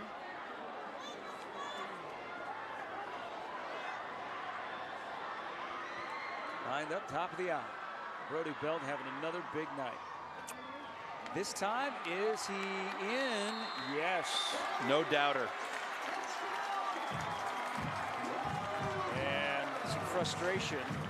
He's pushing and shoving after the whistle. The officials have to step in, and makes it 41-16 as Belt with another score. He had 3 opening night. He has multiple touchdowns in week 2. Give him 7 on this young season. Brody Belt. Seems like whenever we cover the game, he ends up being player of the game.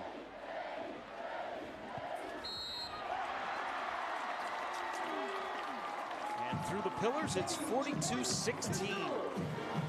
But we need to talk about this Millard North defense and what has happened to them in consecutive weeks now. They have just been absolutely gutted by good rushing teams. And man, something's got to change for Petito's bunch on the defensive side of the ball. Brody Belt, last year a 1,300-yard rusher. The way he's going, he may have that before halfway through the season. Now this is 4.5 40 speed with great vision and a veteran running back. Oh, this is pretty. If you have carried the ball in your lifetime. Yeah, and I have. Not like that ever, but one of the things that peeves me is when running backs don't read their blocks appropriately and they run into a man who's blocked out of the play. Brody Belt did a tremendous job on that long run of setting up and then reading his blocks and running to open space. Brody Belt now 12 carries, 210 yards, and 4 scores. 42-16. Millard West with the lead nearing the end of the third quarter.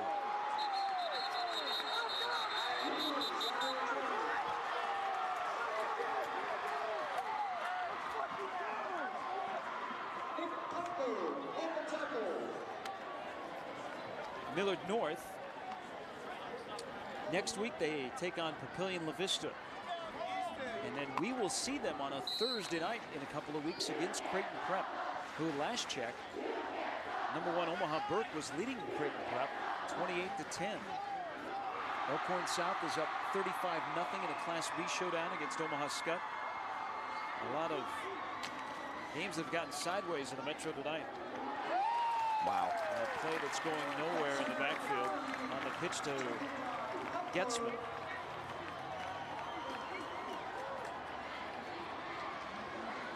Nice play by outside linebacker Nick Putler to stay outside, read his key, stay disciplined. He's got pitch man on this play. He stays pitch man and makes the play. Great job. Under a minute to go here in the third quarter. Elwood handoff to Bednar. Bednar, who's had a nice second half. Carry out near the first down marker, and I believe he will have it. Again, Noah Mick in the backfield tonight for Millard North, out due to an ankle injury.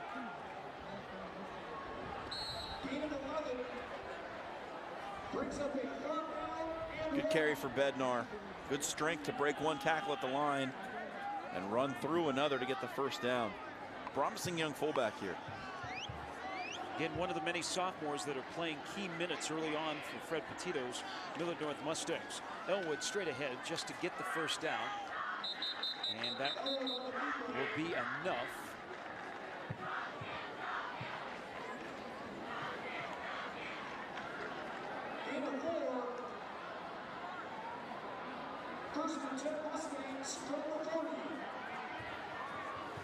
Well, Millard North has started to move the ball a little bit here in the second half, and they're going to have to do it a little bit quicker now. At 42-16, they're going to need a lot more of that in this fourth quarter. 12 minutes is all that remains between Millard West and Millard North. It has been all Wildcats tonight. On Game Time on YurView, brought to you by Iowa Western. At Diventures, we want to create a full-service customer experience. Cox Business, as our technology partner, does exactly that. The team at Cox Business came in, took a look at our business, and recommended top-notch solutions. With IP-Centrics, we have a managed, scalable solution to meet all of our customer needs. We get hundreds of phone calls a day, thousands over the course of a week. Because we have Cox Business, we can focus on what we love to do, being on the water and in the water.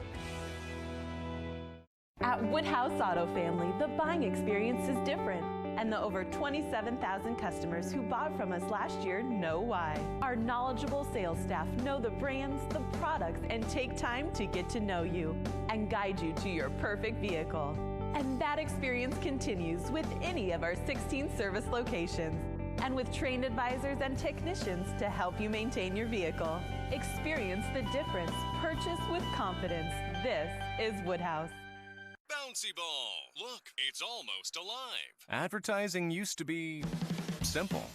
Make an ad, put it on TV, get results. Today, with all the new viewing options, it's a lot more complex. At Cox Media, we make the complex simple. With precise targeting, transparency, and automation, we connect advertisers to audiences. Anyone, anywhere, on any screen. Advertising simplified. Contact Cox Media to learn more.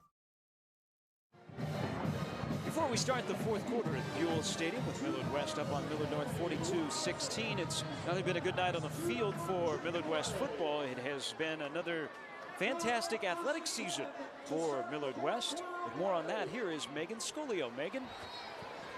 At halftime, the Millard West was awarded with the NSAA Cup. It's an award that the NSAA gives out to the school with the most successful athletic and activities department. Millard West has won this award 3 years in a row, 7 years overall. Thank you, Megan. That trophy is about as large as Megan is. We tease because we care. Millard West also on a nice little run baseball-wise. Colby Gomez, who is a senior, headed to Nebraska. Ryan Merrill, a Millard West graduate, was in the College World Series. There's a Mustang down on the field. That is Josh Main, who has been one of the stellar linebackers tonight. Also had a big pickup by Spencer Weber to give the Mustangs a first down. Next Friday on Game Time, Iowa Western's Game of the Week. We head across the Missouri River. Check in on one of the biggest rivalries in Council Bluffs. It's our yearly trip for Thomas Jefferson and Abraham Lincoln. Jefferson Yellow Jackets looking to end Abraham Lincoln's 10-game winning streak. That's next Friday night right here on Game Time. And I had a chance to sit down with a pretty special young man from Thomas Jefferson by the name of Reggie Evans. He's got a unique story, so check out YurView this week and find my story about my talk with Reggie and his head coach, Brant Anderson. Just an amazing and talented young man. You could also learn more about Noah Mick, who unfortunately not playing tonight for Millard North. We do expect him back when we see the Mustangs in a couple of weeks against Creighton Prep, as Maine will walk off the field under his own power. 42-16 just underway in the fourth quarter, and those are future Wildcats that Kirk Peterson is already preparing for this rivalry. And what a start for Millard West. They are going to win the city title tonight. They beat Millard South last week and up 42-16 on Millard North here in the fourth quarter.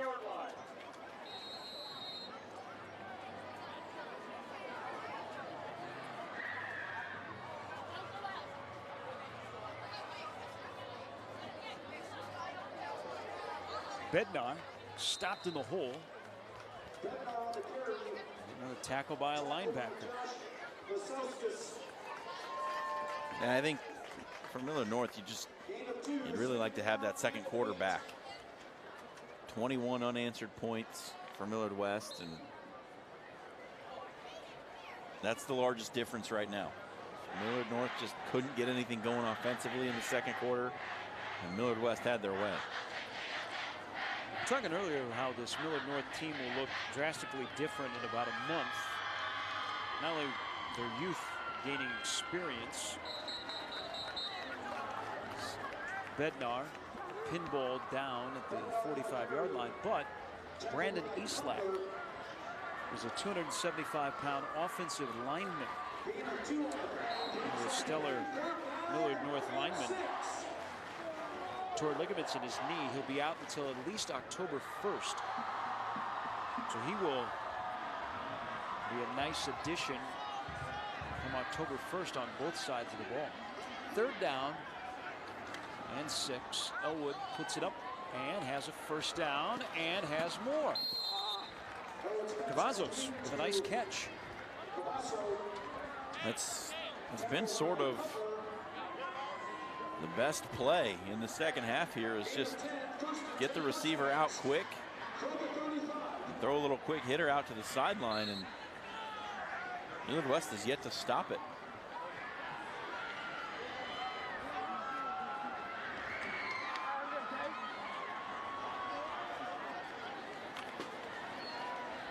Toss to Weber.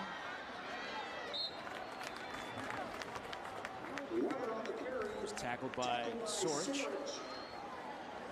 It was 28-10 at halftime. And then Millard North took the opening kick of the second half and put it in the end zone. But Millard West came right back with another big play on the ground. Brody Belt from 40 yards.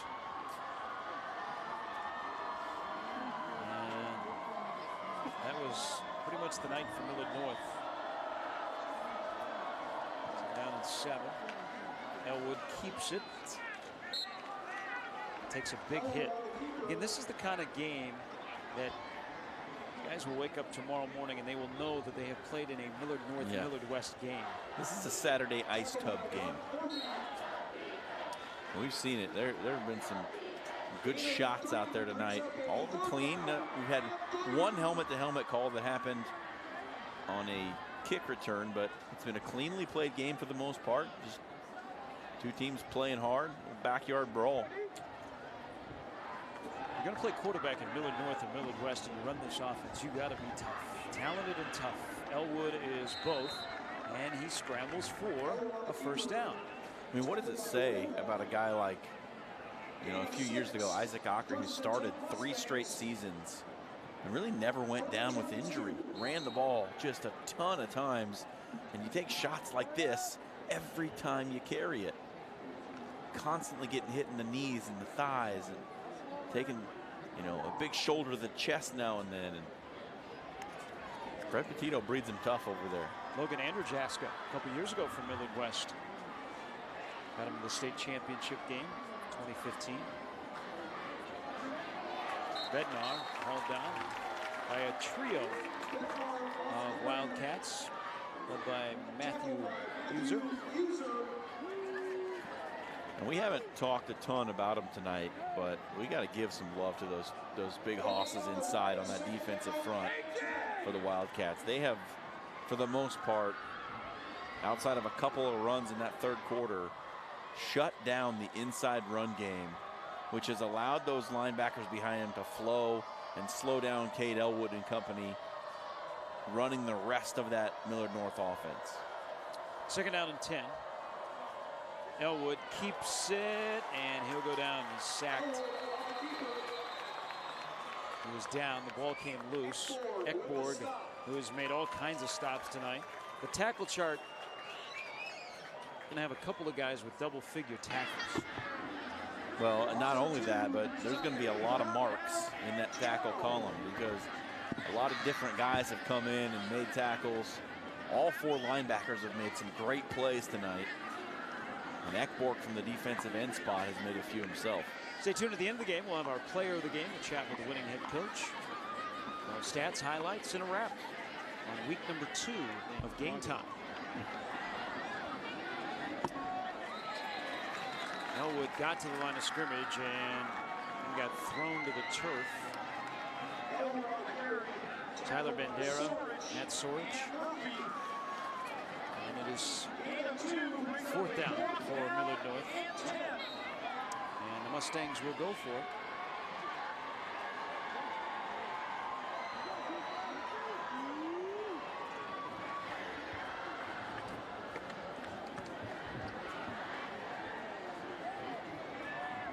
Tough way to start the season for Millard North. I mean, you're playing Omaha North.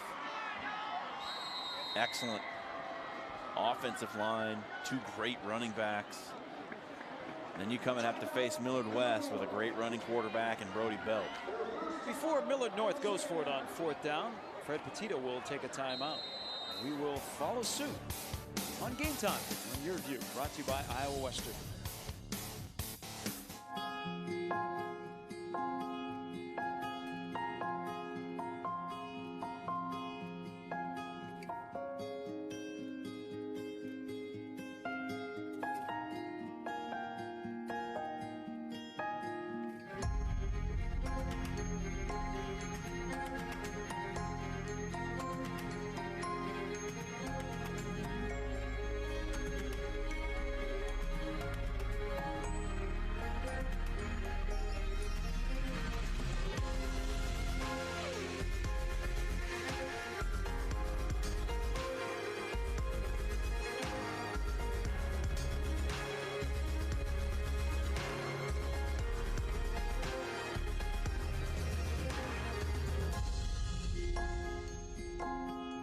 Schedule your campus visit today.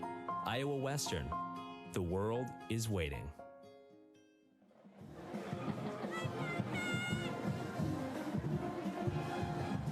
Rather there'll be at least one team from Millard wins tonight, and right now it's that happy bunch of Millard West cheerleaders.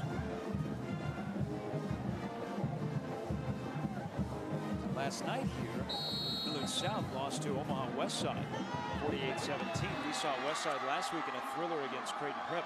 Jaden Pulls had 6 touchdowns. School record last night for Westside.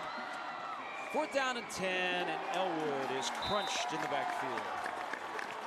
Just not fooled. Tried to fake the speed sweep and roll Elwood out the back door. But that play side defensive end and outside linebacker were all over it, stayed home. Nobody there to block him, and Elwood paid the price for it. So this will continue a streak in this series with a home team. They had previously won 6 in a row. And since 2003, we will have a 500 series, 18 up and 18 down. With 7:05 to go. We'll see how soon Kirk Peterson goes to his bench as he hands it off. Guido to right. Pickup of 8. Another night of big numbers on the ground that this young Millard North defense has allowed.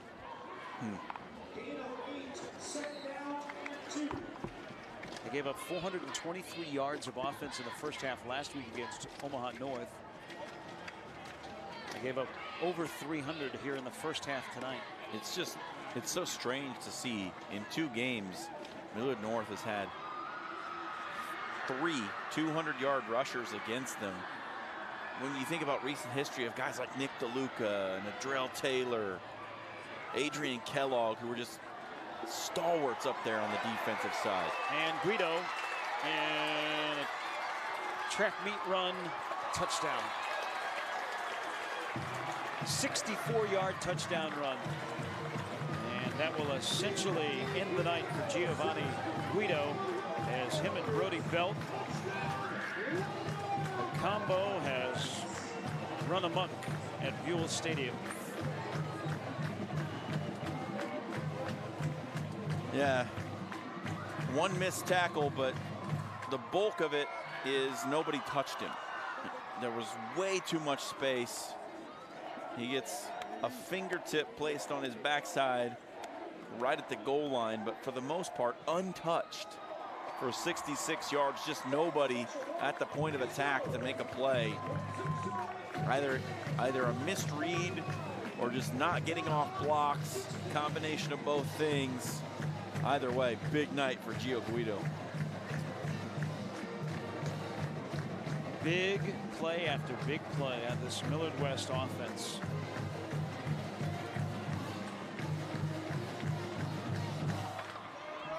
Guido, 6 carries, 189 yards, and 3 touchdowns. That per carry average is ridiculous. Belt and Guido have combined for 399 yards and 7 touchdowns on the ground. I mean, 6 carries for 189. That's more than 31 yards a carry. 470 yards rushing tonight by Millard West. Man. Still 6:08 to go. Now 49-16. Millard West is good. I think there's no doubt about it, because I don't think Millard North is 49-16 bad, but Millard West, boy, they look the part. Guido and Belt in the first 2 weeks have combined for nearly 700 yards on the ground and 13 touchdowns. And a block gives Wiemers more yardage, and Kirk Peterson not happy that there was not a flag on that. I don't think he'll take a look here. I think you're going to see a hold right in the big part of your picture right there. When the jersey comes down over the shoulder pad, there's usually a little yellow hanky that comes out of the referee's pocket, and you saw Kirk Peterson's reaction on the sideline when it didn't. 49-16.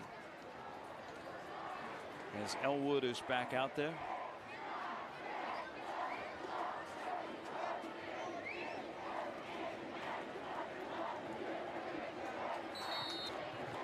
Kickoff right up the middle. Land of the large eaters, Bednar for minimal gain. Here's Megan Scolio down on the sidelines. Megan.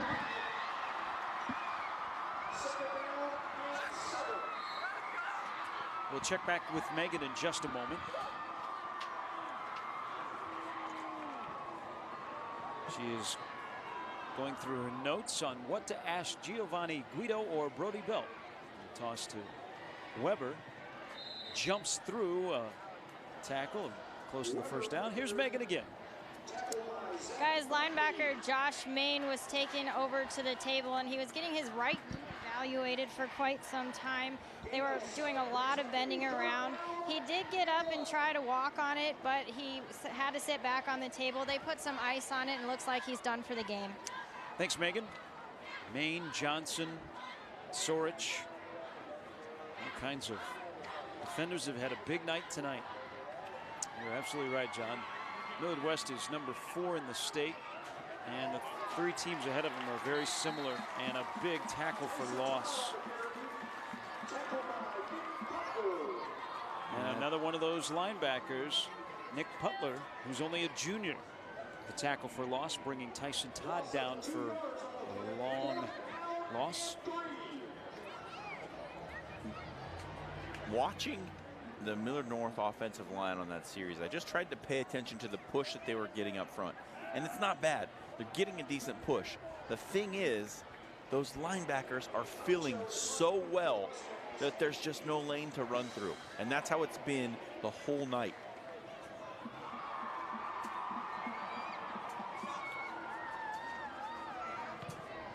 Kopchko, the punt. Nobody is back for Millard West, so this will bounce and roll out of bounds. Clock stops with 3:48 to go. And Millard West, see if Guido comes back out. And we'll see you next week in Council Bluffs for Thomas Jefferson and Abraham Lincoln. Make sure that you don't miss any of the action. Go to yourview.com/football and sign up for the Game Time newsletter to get the previous week's highlights, stories, and recruiting news, along with a preview of these upcoming week's matchups delivered straight to your inbox. You can read a preview of the upcoming game, courtesy of John Schreiner at yourview.com. Check it out, bookmark it, follow us on social media, and tell your friends.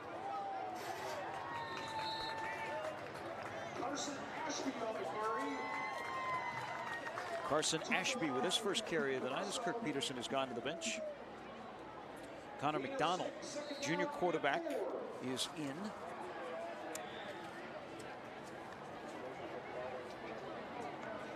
So Guido and Belt, say not a bad night again. Millard West, Bellevue West in 2 weeks. That's an interesting one, isn't it? Last year, Bellevue West knocked Millard West out of the postseason in the quarterfinals. Ashby momentarily bobbled the handoff, but was able to whirl his way for 5. How about what that young man down there in northern Sarpy County is doing throwing the football? Joe Dolenchek last week threw 7 touchdown passes in Bellevue West's season-opening victory over Papillion La Vista South. Tonight, Bellevue West in the first half up 56-0 on Bellevue East. He's thrown for another 7 in the first half. So that's a game and a half and 14 touchdown passes. We have not had in the first 2 weeks of Metro football a lot of defense. We have had a plethora of offense. McDonald, the quarterback, his first keeper of the night, will garner about 3 yards as the clock continues to tick. Millard West is going to move to 2-0. A win over Millard South, a win over Millard North. And they'll drive down Q Street from this stadium, and that'll be a happy bus ride home.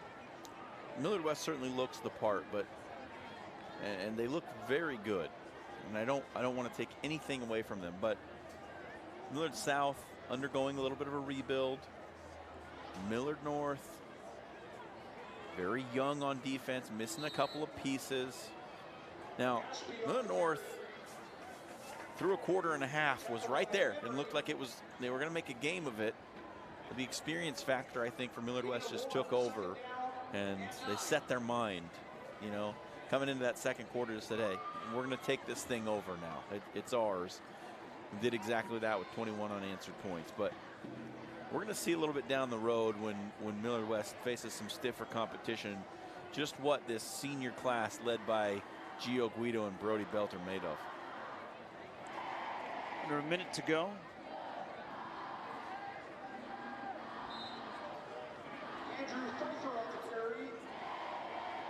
Senior running back Andrew Pfeiffer get his name in the box score. 7th straight year the home team will win this game.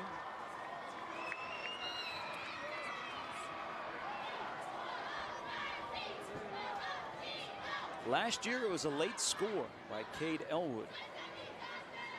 Tonight it was all Giavonni Guido and Brody Belt for the all-black Millard West Wildcats. Final play of the game upcoming. Stats, highlights, interviews coming up. Bad pitch, covered up. And the clock will run out. Impressive performance tonight by Millard West. They turned it on in the second quarter and they never looked back. And now 2-0 on the season as Millard North starts off the year 0-2. We'll talk to the victorious head coach Kirk Peterson and our player of the game when you return. Final score 49-16 Millard West over Millard North. Game time on YurView, brought to you by Iowa Western. Will the next generation of caregivers come from? Who trains them? Who mentors them? Who inspires them? At CHI Health, we believe in the power of education. As partners with Creighton University, we're advancing a new era of academic health care. We're researching and collaborating to bring more minds to every case, every patient, every day. We're giving the future of care a new home. CHI Health. Imagine that. You're the decision maker, weighing every option to make the smartest choice. That's why you start with Nebraska Medicine, an entire network of top providers working together to keep you healthy. From extraordinary primary care to world-leading research and treatments, so you can be confident everyone's health is in good hands. The state's most comprehensive care in 19 locations. Nebraska Medicine. At Woodhouse Auto Family, the buying experience is different. And the over 27,000 customers who bought from us last year know why. Our knowledgeable sales staff know the brands, the products, and take time to get to know you and guide you to your perfect vehicle. And that experience continues with any of our 16 service locations. And with trained advisors and technicians to help you maintain your vehicle. Experience the difference. Purchase with confidence. This is Woodhouse. You're watching this week's Game Time on YurView, the Iowa Western Game of the Week.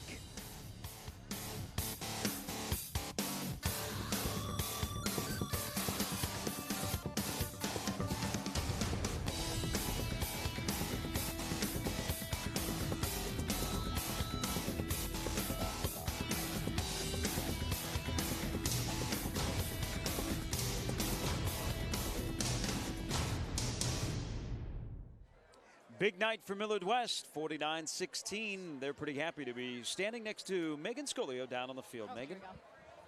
All right, guys, big win tonight, Coach. What do you think about your team's effort? Love the effort.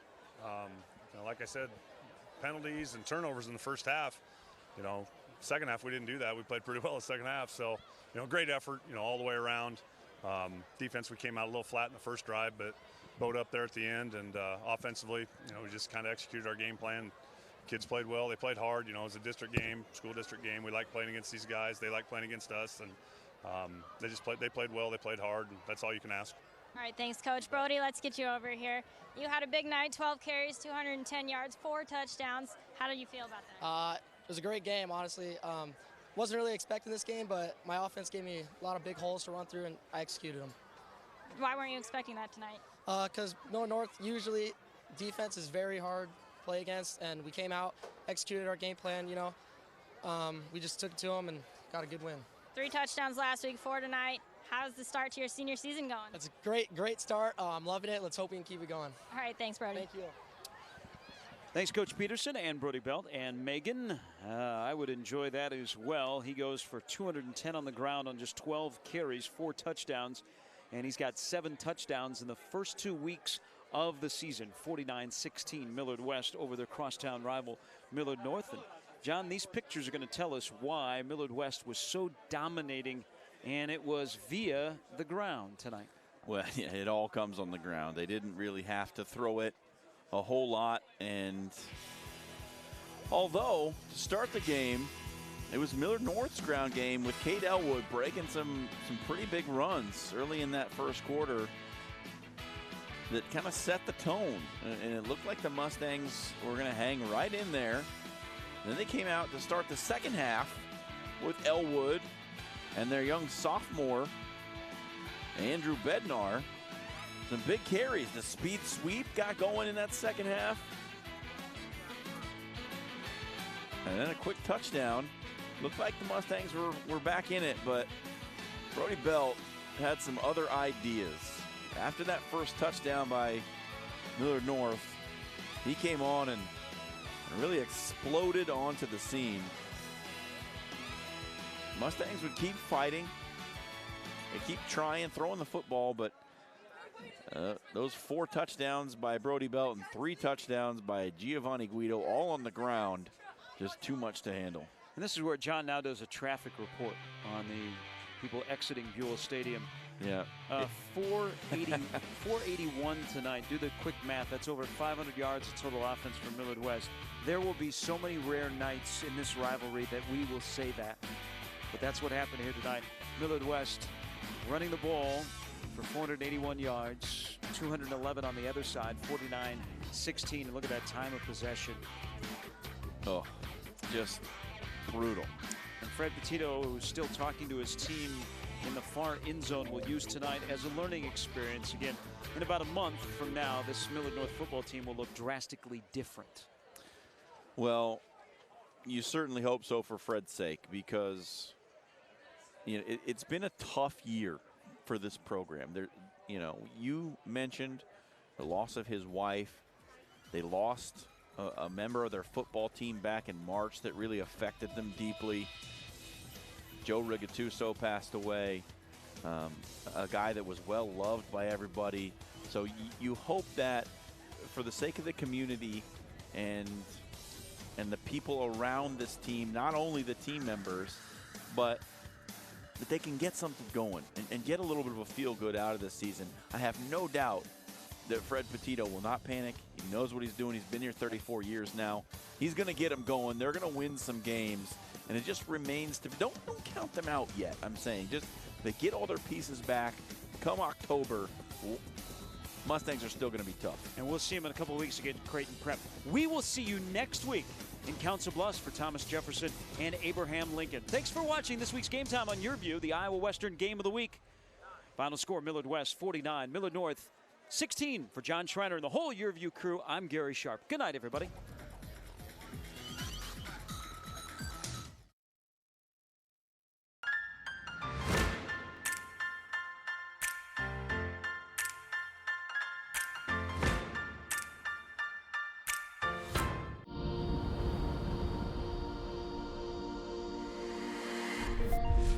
If you are looking for something to watch at your next family movie night, or something to listen to while you do chores, or something to throw on to keep the kids occupied, this is the place to be. From brand new movies to hit music to kids shows, plus sports, events, and more, Contour from Cox has just what you need, just when you need it. I'm Camille Ford, and it's my job to show you the best of what's available right now. Let's get started with the brand new Tupac biopic, All Eyes on Me. It features some seriously impressive casting, and it's available to watch instantly. Take a look. You want to be a rapper? I want to change the world.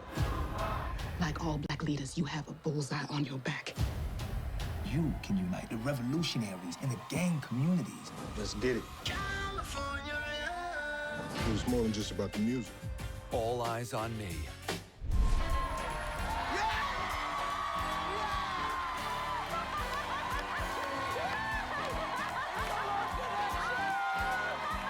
was perfect. He had it all going on, and then he started talking. Maybe the issue is you've been dating your cat for the last 3 years. He should be the poster child for geek. I mean, when I saw him, I'm like, great, Urkel. Was it as simple as that? No. Never is. Love Connection on Fox On Demand. From coast to coast and everywhere in between. I just broke a switch. I'm so sorry. They're turning late night upside down. Oh, is that all you got? Yeah! Can I come in there with you? Can I just... The Late Show with Stephen Colbert. The line moves really fast on this ride. The Late Show with James Corden. Come on, guys, get together! America's choice in late night. CBS weeknights and on demand. Milestones. Incredible catches. Clutch hits. Huge wins. Baseball fans have something to cheer about every single night. And with the MLB Extra Innings package, you get all the baseball you can handle all season long. Plus, MLB Extra Innings includes MLB.TV, so you can experience all the action on over 400 supported devices. MLB Extra Innings with MLB.TV, all from Cox. It's everything baseball.